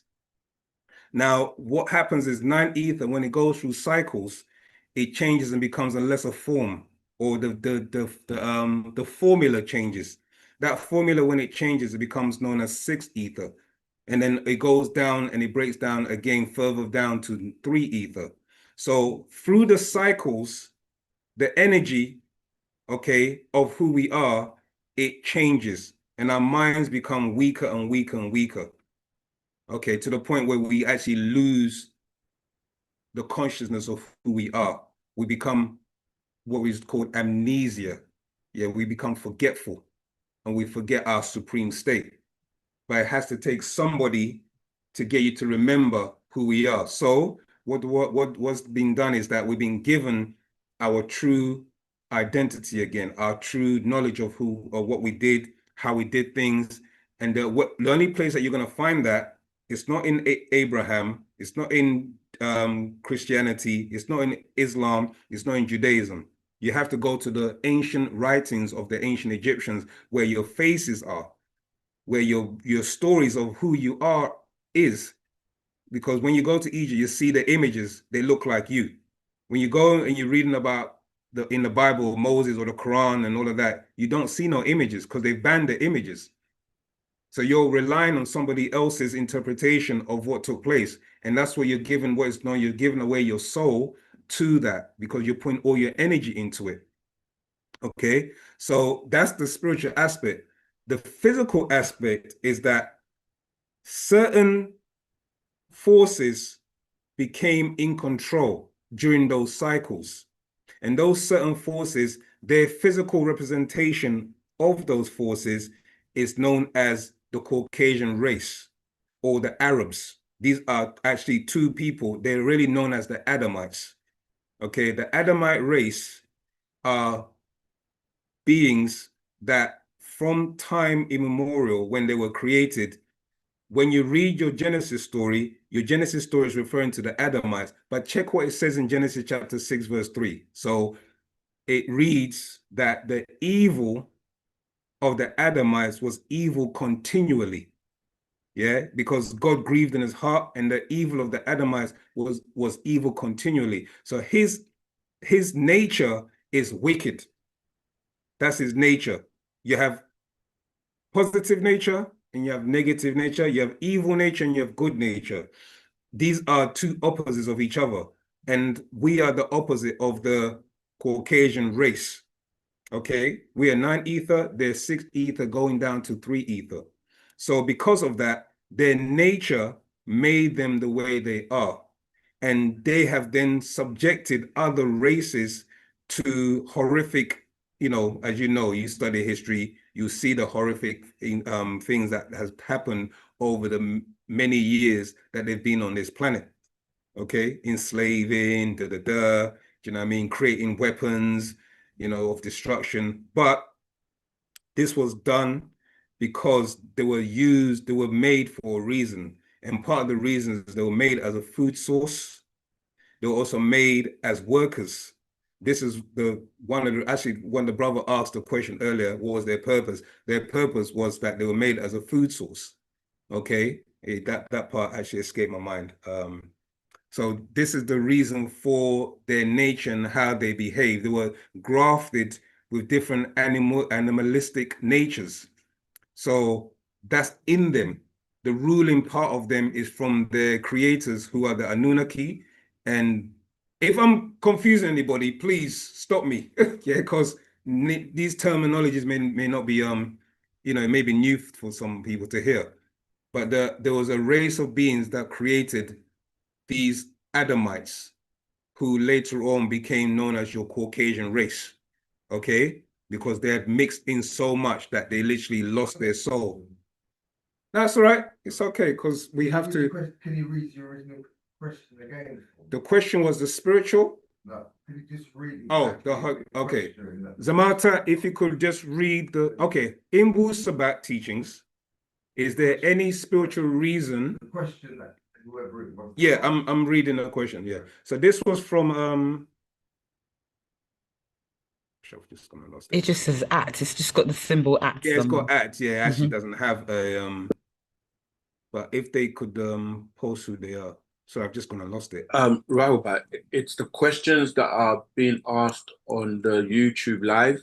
Ah, okay. They've been posted right. in Zoom. Yeah. Okay, cool. So and what was the quote, the Bible quote you were reading? Genesis chapter 6, verse 3 to 6, I believe, but we don't like to believe. So let me just quickly check. No, I was gonna find it whilst you do that. Oh, well, yeah, I think it's between, yes. If you read between Genesis 6. This is the question that was. I'm gonna read it, my brother. Don't worry. So in wu-SABAT, yeah, yeah, I'm gonna read it now. In wu-SABAT teachings, the question's been asked: is there any spiritual reason why African people went through extreme suffering like slavery? Yeah, Right. So that was the question. Very brief. My study. Yeah. We were actually feeding deliberately.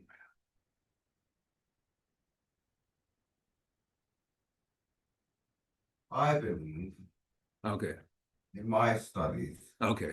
That we were actually seeded deliberately in the Western Hemisphere to go through what we've gone through in order to change from the inside out. Okay.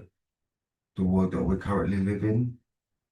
Because if you look at what we're doing currently, that's what we're actually doing.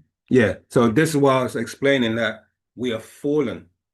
So the spiritual aspect is that we were in our true state of mind. Okay. So I'm assuming. Yeah. Apologies. Yeah. Most people are aware of this. No. Not everyone's there. Just answering the question. Yeah.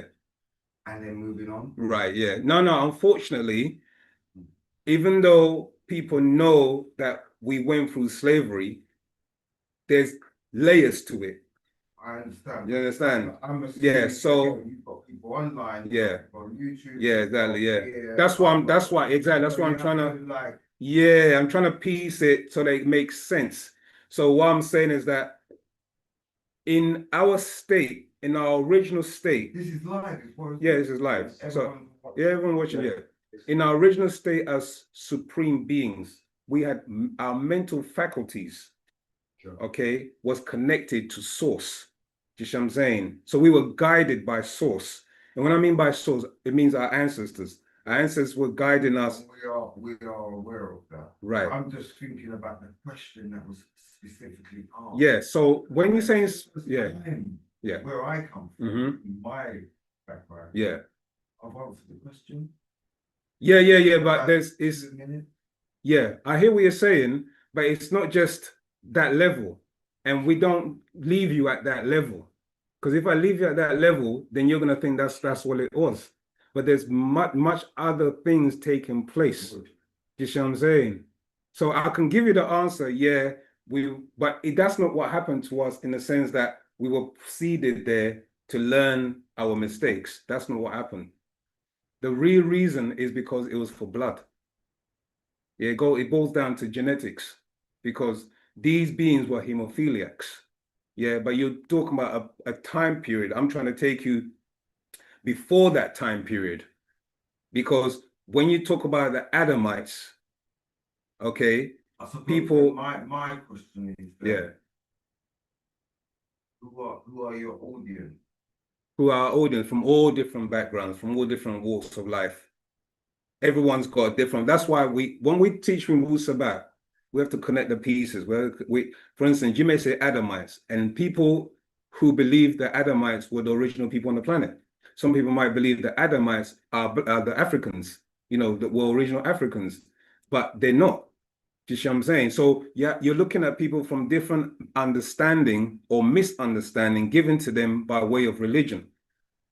Because we don't teach religion, we teach facts about the religions. We have to show you that Adam was not a black man in the sense of an African origin. Yeah. No. Go ahead. Yeah. That's right, man. Yeah.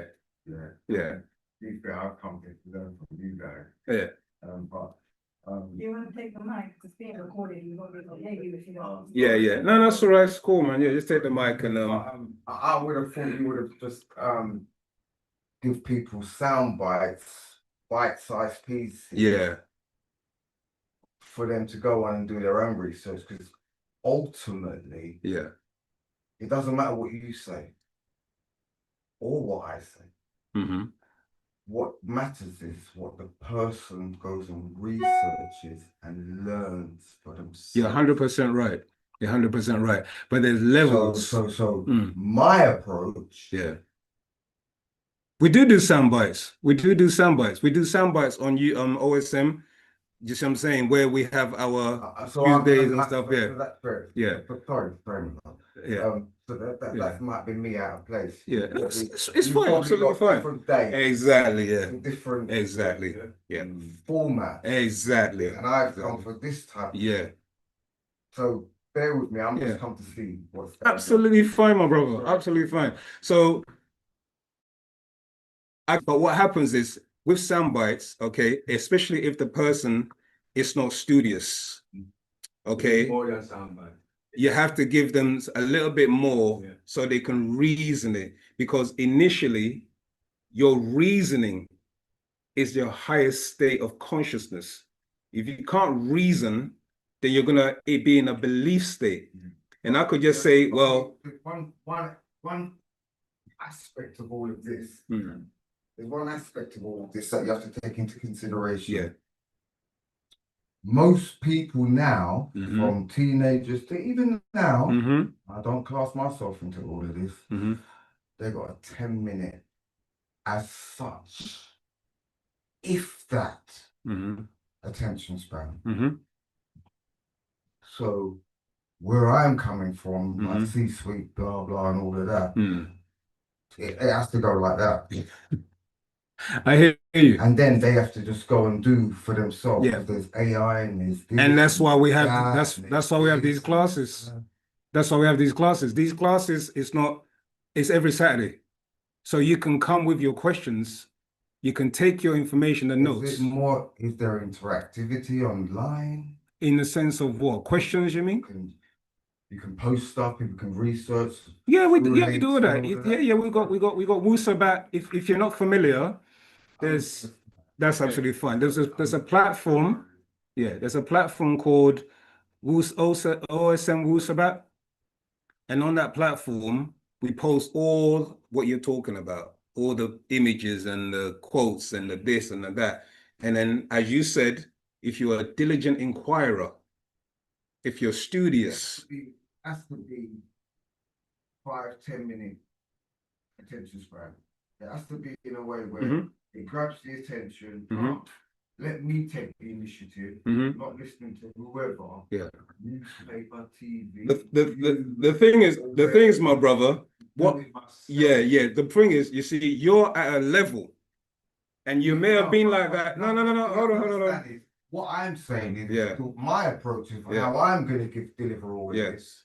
Is at that level. Yeah, but hear me out. Hear me out. What I'm saying. Because I understand this. Yeah. Jamal, check the chat. You have. Yeah, we got questions in the chat, and then we'll come back to, because we're gonna have to go back and forth otherwise, and we're leaving people in not answering their question. No, it's absolutely fine. I hear you, and we have several approaches. Yeah, the formats you're talking about do exist, so we do have that. That's right. Yeah. You just have to do more research. Yeah. So what was I talking about now? So as a human ignorance affecting the soul, that is portion of it, because the human ignorance came by way of the fact that we went into the amnesia and we became ignorant. So this is part of it, but it took 6,000 years. When we were put under a spell, and that spell was racial blindness and mental ignorance. Okay, so we were put under a spell. So it's a combination of spiritual reason and also physical reasoning, where we were taken. Part of that was also that there was the slave kidnapping, or the so-called kidnapping that took place, where they actually mixed in with us. They tied themselves into the vine. There's a lot of levels, okay, to this. They wanted our blood. Do you see what I'm saying? Because they were hemophiliacs. When they went over there to America and other places, they were looking to strengthen their blood. This was all done by their overlords, who were known as the Pleiadians. They actually guided them and gave them certain information and guidance to do these things. Okay, so it's a more level. But as the brother was saying, stay tuned in, write down your answers, do your research, and that's how you're gonna get to the bottom of facts. Okay. There's another question from Tumi. I am Tumi from South Africa.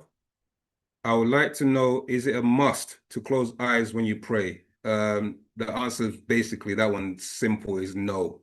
It's no must to close your eyes. Okay, it's been answered. Prayer is what it is, and why do you need it? Who are you communicating with, and why? Okay. Is it okay to wear a tinfoil hat? Okay, I'm not going to answer that. It's nice, nice question, but It's a valid question, to be fair. I'm gonna get myself an yeah. tag from my church. Yeah, you have to probably expand a bit more on that then. Yeah. Regarding, next question, regarding the great grandmother, do we have any experienced Nubian that achieved the contact the unknown great grandmother? If yes, can he or she share the experience? Well, you said you had someone, isn't it? Your grandmother? In Zamal? You had your grandmother or great grandmother? Yeah. I mean, that's an experience that they'd have to share, whether you want to share it. I think my grandmother came back.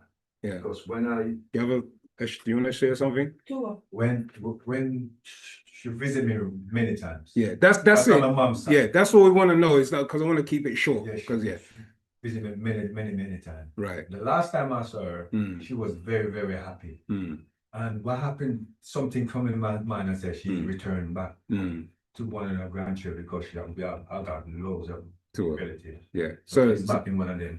Okay, give it to Zamalta if you want to share your experience. So I'll keep it as brief as possible, but most of the time when they come to me, it's usually at times when I'm like in extreme distress and like calling out for help. So like a good example that I can give you is I was going through some homelessness at some time, and I was trying to figure out where to stay, but in terms of still working, and I was told to go back to the old studio that I was at before, which is crazy because it was being demolished and being crushed down and so on and so forth. They told me go there anyway. In terms of like experience of knowing that that was not me or that was somebody else, was the fact that my head was going, oh my gosh, what do I do? What do I do? What do I do? What do I do? And then it's almost like, you know, when you're freaking out and then you get a friend that goes, don't worry, this is what we're going to do. And then all of a sudden everything feels like, okay, because there's a solution out of it. That's how it kind of felt. So I knew that it was outside of myself. Basically, long story short, I went there, I was able to get into the building, crazy enough. The code worked, the door was open, a pillow was there, a blanket was there. And so I was able to settle there for a little while I could get myself back on my feet. So yeah, like they 100% talk to you, but you just have to go by feeling, if that makes sense. Sure. For sharing that here, Shahrukh. Thank you for sharing that, Zamalta. Right, we're gonna jump to, I think there's some hands raised as well, if I'm correct. Theo and then Kobe. Thank you for waiting. Thank you for your patience for waiting. Theo, you still got a question? Yeah, I'm here. I just wanted to hear your thoughts on Israel's significance in power on the planet, and then being like one of the main like string pullers, and their relationship with extraterrestrials. Okay. Right. The Israelites or the people that call themselves the children of Israel are Jews of two stock. They're known as Hasidic Jews and the Sephardims and the Ashkenazims. Okay, these are two stocks of Europeans. And what they did was they adopted and then supplanted themselves as the original children known as the Israelites. Okay, the Israelites were originally the descendants of Abraham, who, when you go the lineage all the way back, was made, descended from Adam. But Adam, as we've been explaining, as the multitude has been explaining, that was a created species of beings, okay, of humanoids on the planet. So that's your Adamite connection. Their influence on the world is because they became very wealthy bankers and money lenders. Okay, they made themselves known to the Rothschilds, to the families known as the Bilderbergers. As you can, Bilderberger is dealing with Jews. Yeah. So these Polish Jews and these Ashkenazims and these Sephardims, what they did was they were to create a network by way of certain Masonic orders, etc., and infiltrate and manipulate governments. And that's how they've been able to maintain control. So if you go and look onto who own things like NBC, most of the American media corporations, you find that there's Jews behind it.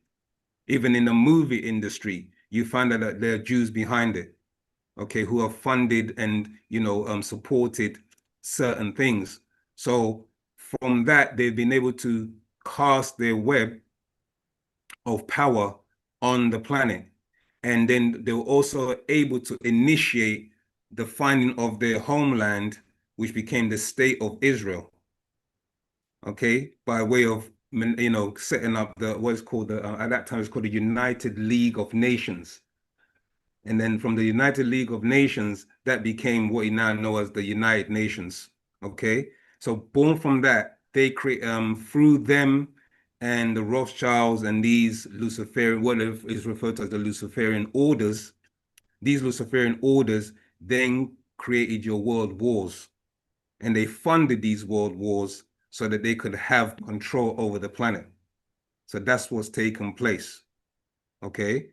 And that is essentially really it without me going into, but you can find books on information on this from Leviathan 666, the year 2000, and the Millennium books goes into all of the information regarding how the state of Israel was set up, how they made it able to control what they used, how they funded. They even funded some of your slave trade, or what's called a slave trade, which is really slave kidnapping.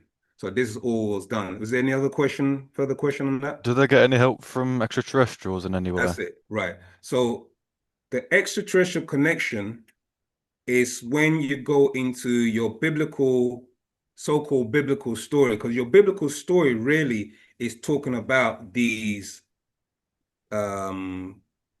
Jews at that time were known as the 11 tribes of Canaan. Okay, they're the ones that supplanted themselves in the place of Jacob, who Jacob had a wrestle. We talk about a wrestle. He wrestled with an angel and his name was changed from Jacob to Israel. Okay, so what happened essentially is that there was a species of extraterrestrials known as the Anunnaki and also known as the Pleiadians. And the Pleiadians made a promise with them, or what is known in the biblical concept of a covenant. Yeah, so this is what you read when you're talking about a covenant. It was actually an agreement made between the Pleiadians and the Anunnaki that if you were able to source us with a food, then we will leave and we will protect you and leave you alone. We will guide you and help you in whatever shape or form you require. So as time went on, the 11 tribes of Canaan supplanted the original Israelites. And then they have now been making deals with the Pleiadians. And the Pleiadians became their overlords. So when you look at, like, for instance, the Masonic symbol of George Washington, there's a picture of him standing, and in the background, you can see a craft, and a ladder that's coming down from the craft. Okay.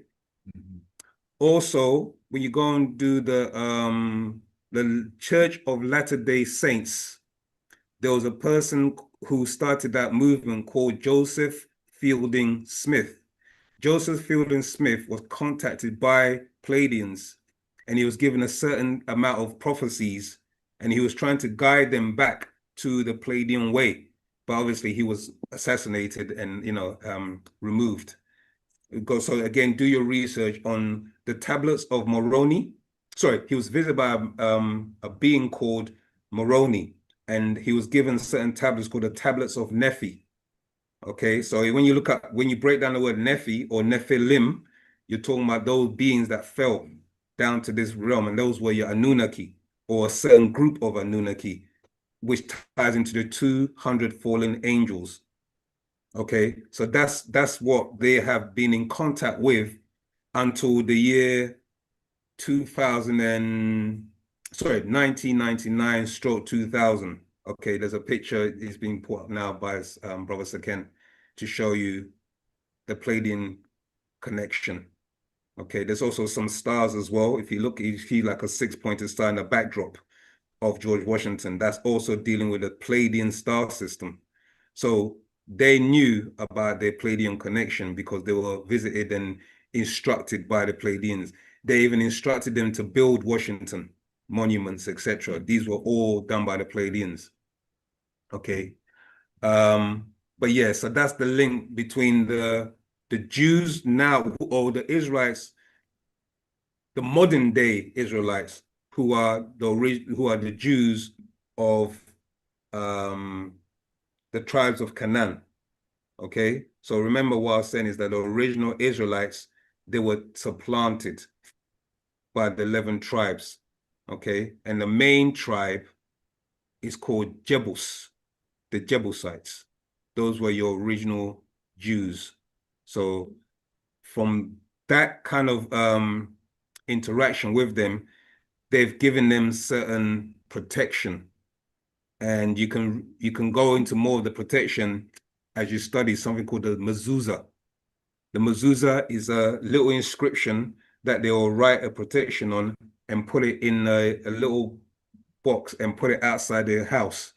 This was to help protect them because there were certain beings that would coming and abducting their children. It goes into, there's a massive build, but there's books called Kabir Kadam, okay, that goes into more detail about the origin of the Caucasian race and their link with the Israelites and how they became Israelites, and also with the Adamites and how they lost their soul, etc.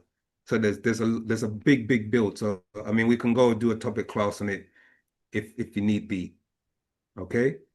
One last quick thing as well. I don't want to take up too much time, but yeah. Is there any truth to Israel being created in 1948?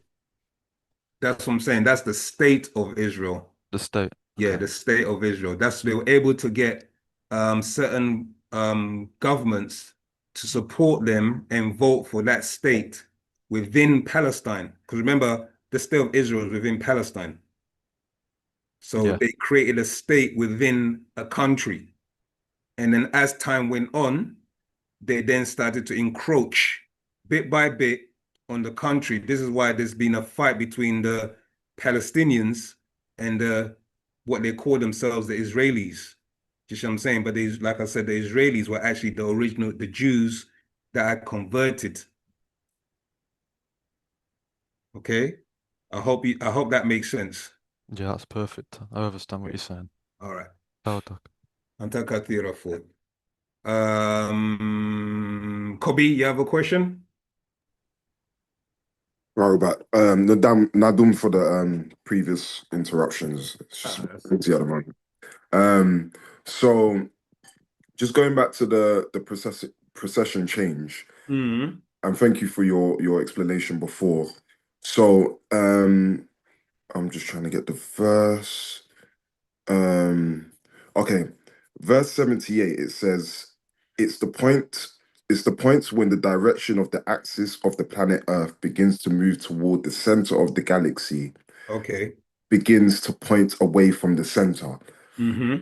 So this verse here, when he's saying that the planet Earth begins to move to point toward the center of the galaxy, is that meaning towards the sun, or does that mean No.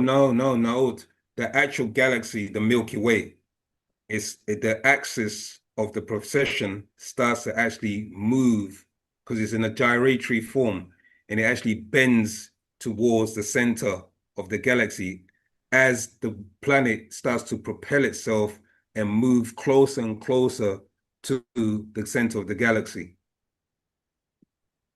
Okay, so can you just build on that a little bit more, and just explain what, like, where's that center point of the galaxy, or what does that mean exactly? Okay. The center of the galaxy is when a sun grows, okay, it's a singularity, it's at a certain point. And what the sun, the original birth of the sun, okay, was not the sun that we know, because this is one of many suns in this galaxy. So the original sun was known as Sal.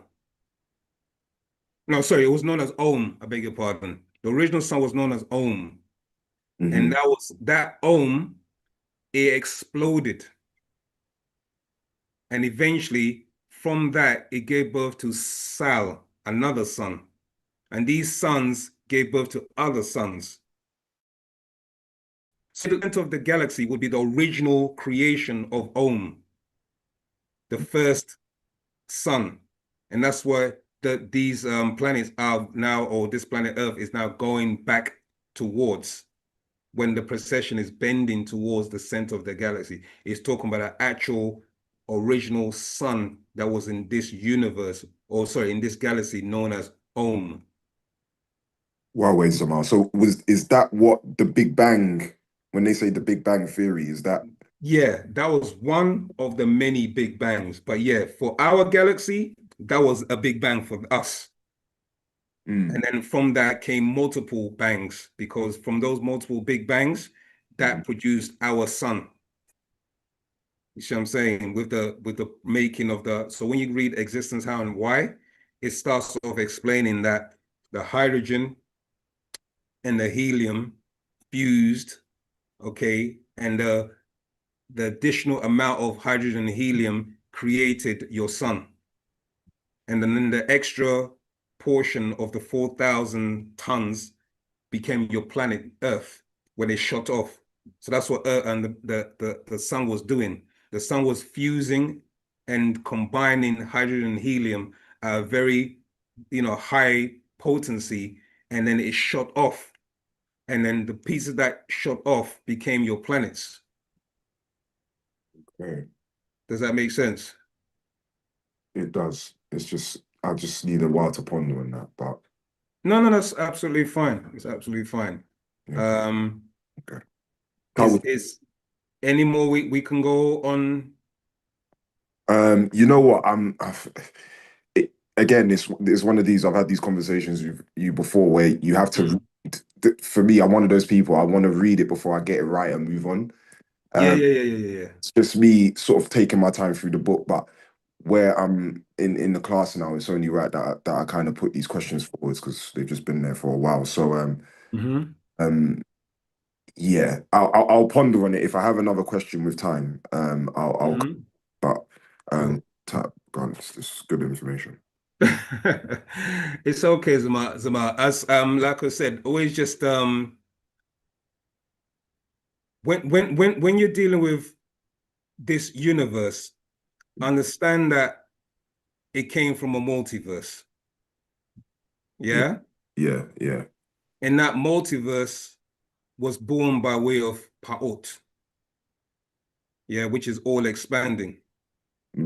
But the energies and the formulas and the condition had to be right for a universe to be born. Just like okay, look at it like a child, a baby. Before a baby is conceived in the womb of a mother, the mother and the father, their body and their mind has to be in the right state of condition. Mm-hmm. They always give us that analogy between when referring to creation. So when that perfected state is ready for a birth, that's like the sun. When the universe was right and the formula was right and the condition was right, then the birthing took place. But these elements had to fuse together in order to create that. So that the very beginning of this was the center of our galaxy, the Milky Way. Okay. Which, you understand? Which came from other multiple galaxies that were originally here in existence. Wow, wait. So when it comes to the Sirius star system, okay, that is, so is that part of this galaxy, or is that right? I'm with you. The Sirius star system is part of this galaxy. Okay. Yeah. So these are multiple star systems in this galaxy. That's why beings can travel from here to Earth. Yeah. And that's why Ilion, which sits in the 19th galaxy where they came from originally as Etherians, well, they moved from that galaxy to this galaxy. And that galaxy came from the Exactly. Okay. Because Om was a very massive sun, which had other planets, but it died. And you know about a neutron star, when a star gives a rebirth again. So this has been happening for countless millennia times. It's not the first time. This planet Earth and the sun, this will also at one point, it will also consume itself and then explode. You see what I'm saying? And then existence will start again with new life forms, etc. And those beings will, that's why this goes back to your Series C. Those beings who have raised themselves, they'll be removed, you see what I'm saying, to a safer star system. Because what's going to happen is the Series C it collapsed. And this is what potentially can happen to this planet, or sorry, to this sun. Our sun can collapse, and then the Etherians, the elders, will have to restart again. So in order for them to prepare those beings before they collapse this star system, they have to send a being, a warner, to help raise them so that they can be able to travel through certain dimensions in case of any eventualities. And I take it with partner Babianun.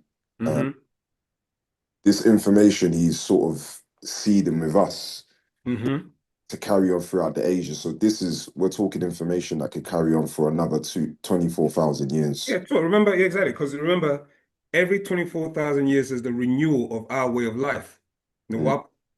So the cycle that we're in, as we grow, that's why our children are the future. Because whatever we learn now, remember, we talk about the morphic field and memory and DNA and stuff like that.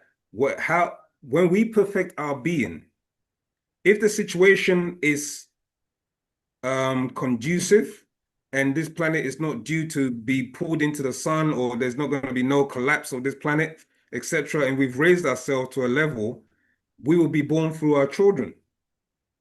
You see what I'm saying? But our children, if we raise them right, they would have learned more than what we've known. Yeah. You see what I'm saying? So they will no longer be speaking the English language. Yeah. They'll be speaking wu-nuwaupu. You see what I'm saying? Yeah, and that's like what, in 4 generations that could happen easily.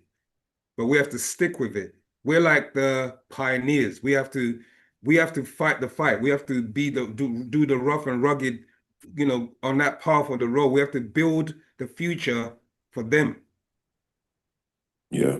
You see what I'm saying? So we gotta go through the struggle. This is the first part of the first millennium, the 1,000 years.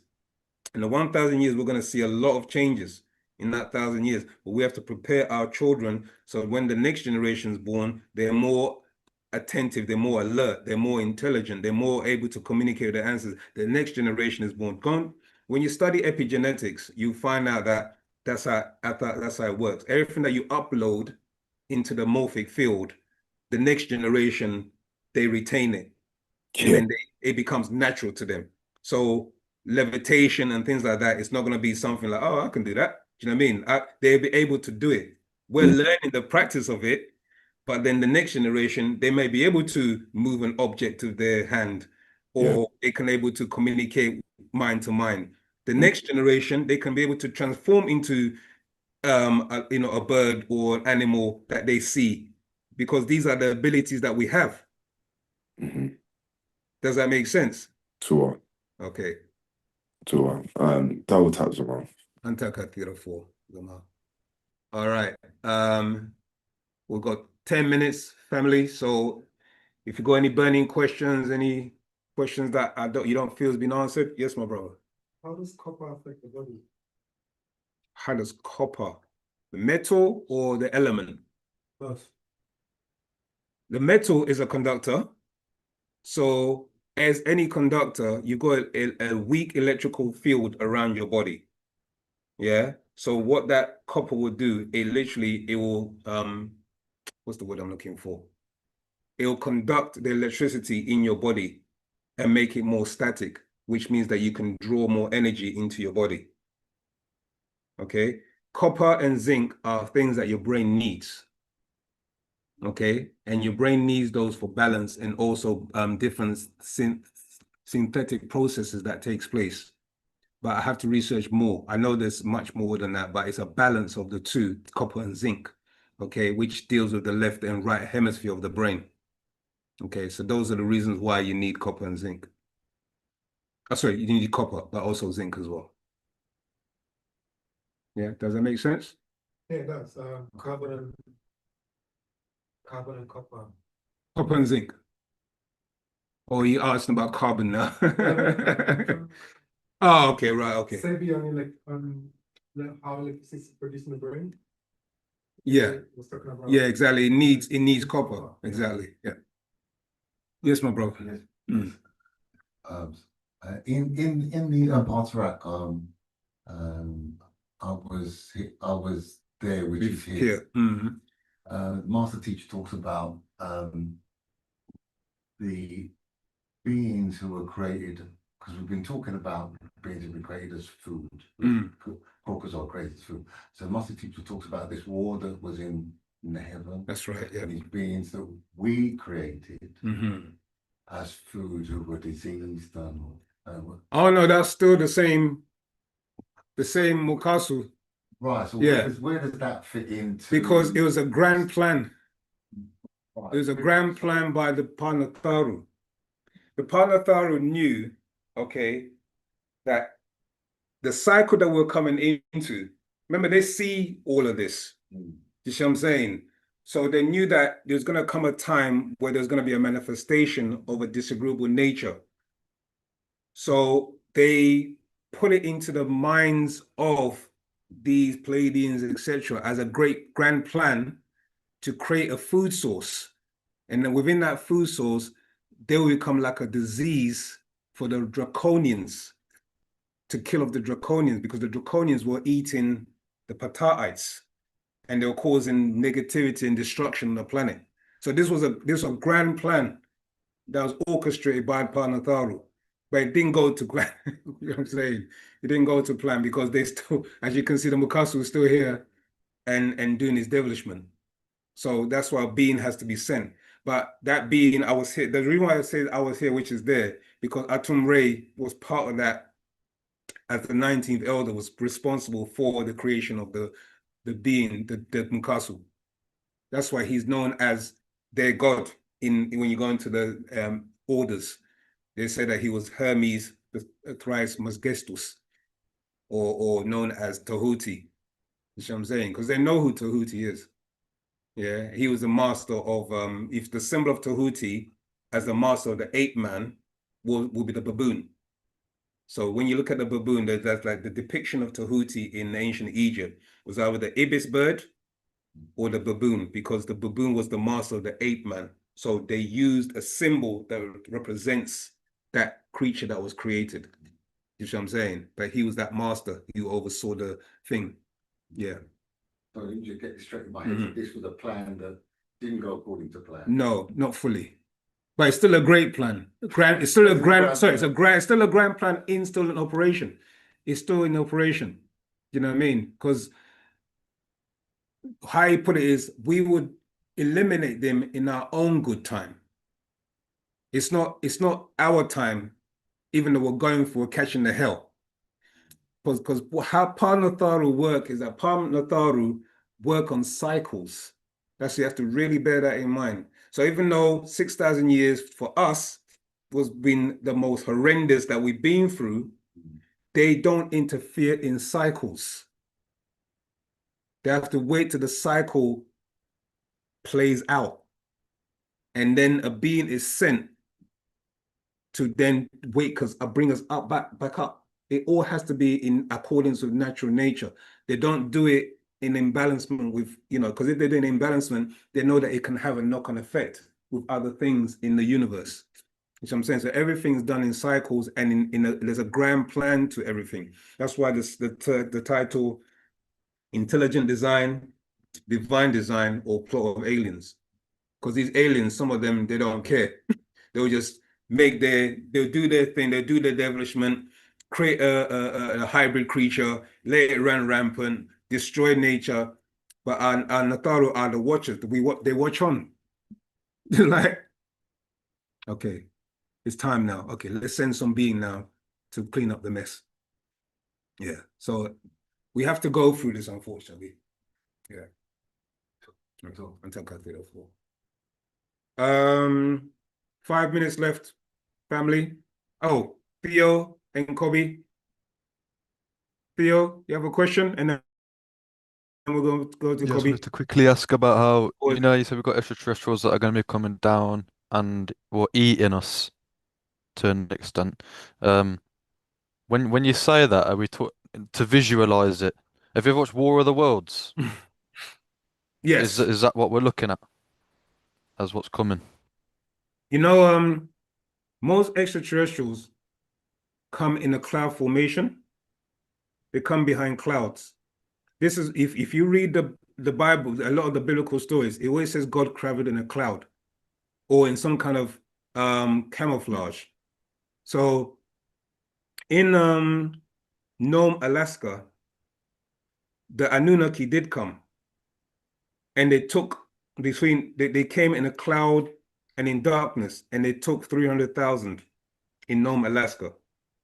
That's what the movie Close Encounters of the Fourth Kind was about.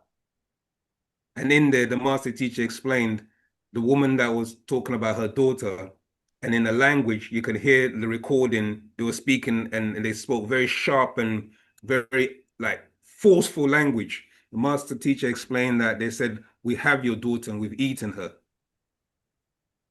So in essence, what's taking place is that these beings do come, but they come in a way that it is undetected, or they will abduct, and they will then place, so some, like you got the Greys, for instance, some of the Ramadian Greys, they use VATS. The Maccabean Greys, I beg your pardon.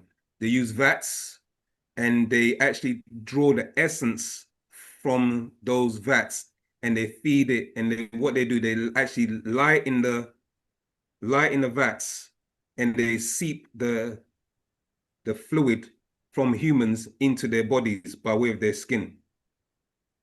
Some extraterrestrials, they start wars. So the wars that you're taking place, or the bacteria or the virus known as COVID, that was another way of killing X amount of people on the planet, and what they do is they collect the bodies. So that's how extraterrestrials get their quota of humans, because there's been an agreement made between the governments that we will give you 300,000 per day. 300,000 human beings a day. Mm-hmm.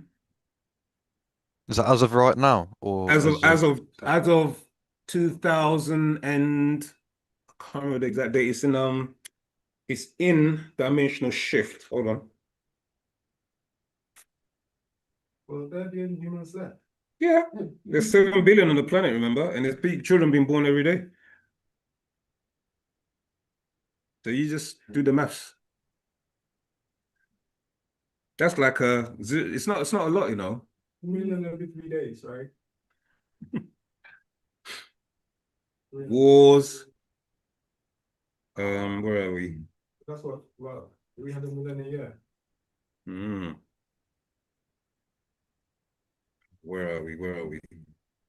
So I'm trying to find it. I know time is of the essence. Trying to find the page.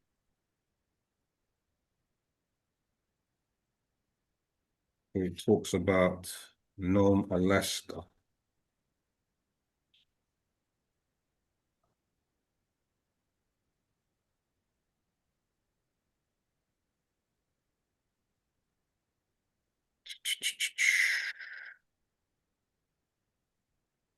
There you go. Right.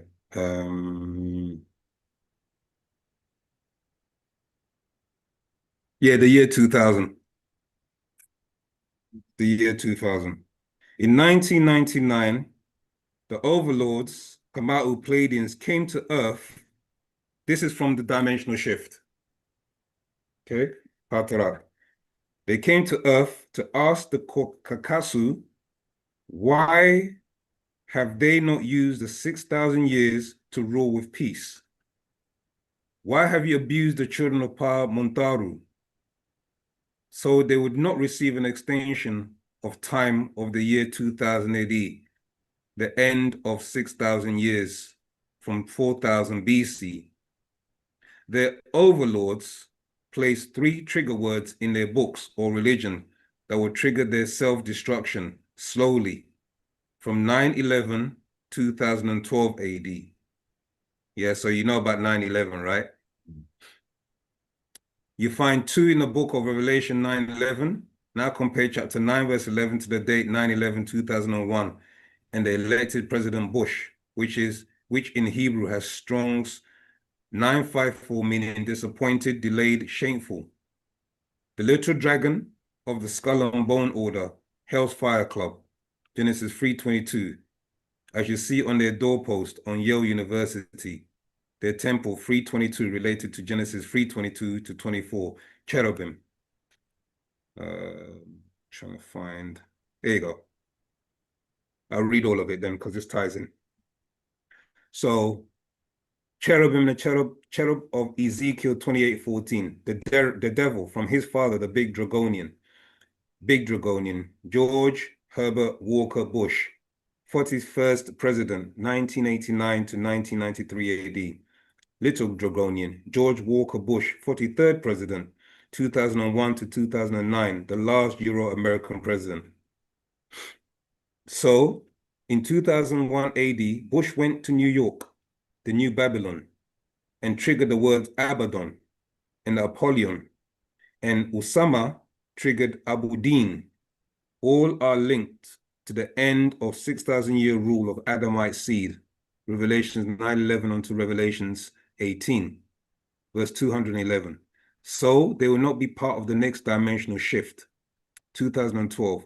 They are trapped at 6th ether, Revelations 18, verse 2, in caged spirits, 2013. So in 2000 AD, the Anunnaki, as cherubim, Elohim, Anakim, Alihat, returned with the anointed cherub, Nana, Sin, their Christ, for their rapture, and took 144,000 Kakasu Caucasoid and offered them to the Lawi Tananu reptilians of Draco for offering, and said, between the year 2000 to 2012, they would take 300,000 people each day. People of all races, except Nagaru, Negroes. As for you, Pa Nagaru Salau, the Negro race, yeah, and then it goes on to about, you know, the different races and stuff. Okay, but that's still ongoing from 2012. Time is up, okay? But it's still ongoing. They're still abducting. They're still creating their disease. That's why the last one that we went through was called what was it called? COVID. There you go. Yeah, COVID. When you break it down, is Kobad, which means craft.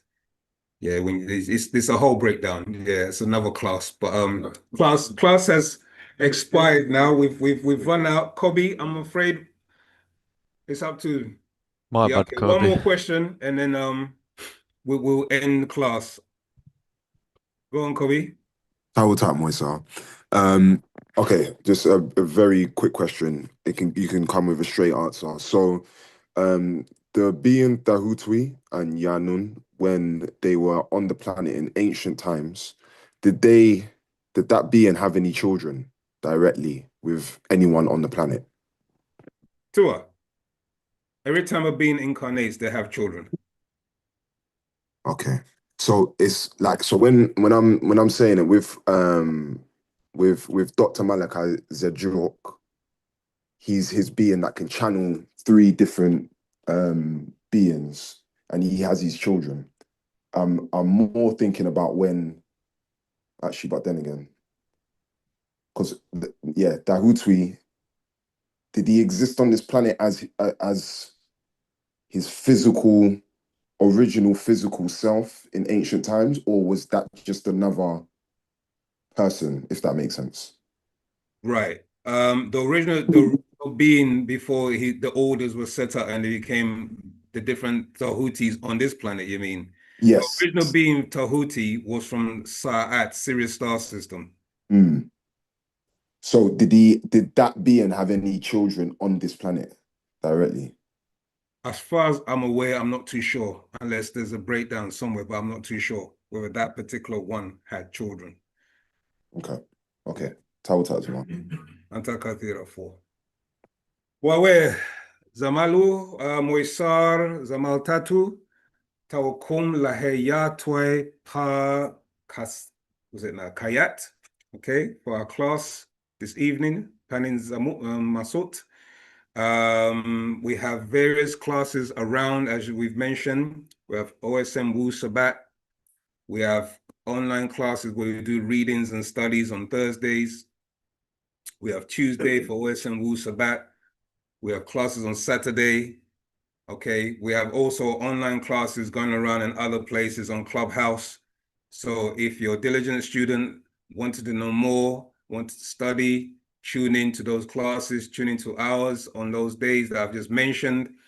Again, keep visualizing our master teacher walking amongst us and being free, okay? It doesn't stop until he's with us. So those who know that he's done something in your life and more to that, you want to be raised up amongst him, etc., know what he's teaching and much more, because there's different levels to this, okay? Visualize his freedom, come together in unity and love, because that's what's going to free him. He's all that, just keep saying it, all right? That's it, Moisa. How do we join those other classes? Sorry to interrupt. Sorry, what's that? Do you know those other classes you said on Thursdays and stuff? How do we join those? Oh, with the link will be posted on WU-SABAT OSM. It'll also be posted on other online forums. So just look out for it. Are you on the WU-SABAT OSM? Yeah. Okay, yeah. So it will be posted on there, and you can join the classes. We do readings and study. It's a study class. So if you want more in-depth information, and also it's really an opportunity for those who haven't got many of the scrolls available to them. We make it available in the reading so that we can share it and, you know, let the words be known of Partner Babyanun. Okay? And with that, Taukum Moisar Wu-Wadu. Who is God? God is God.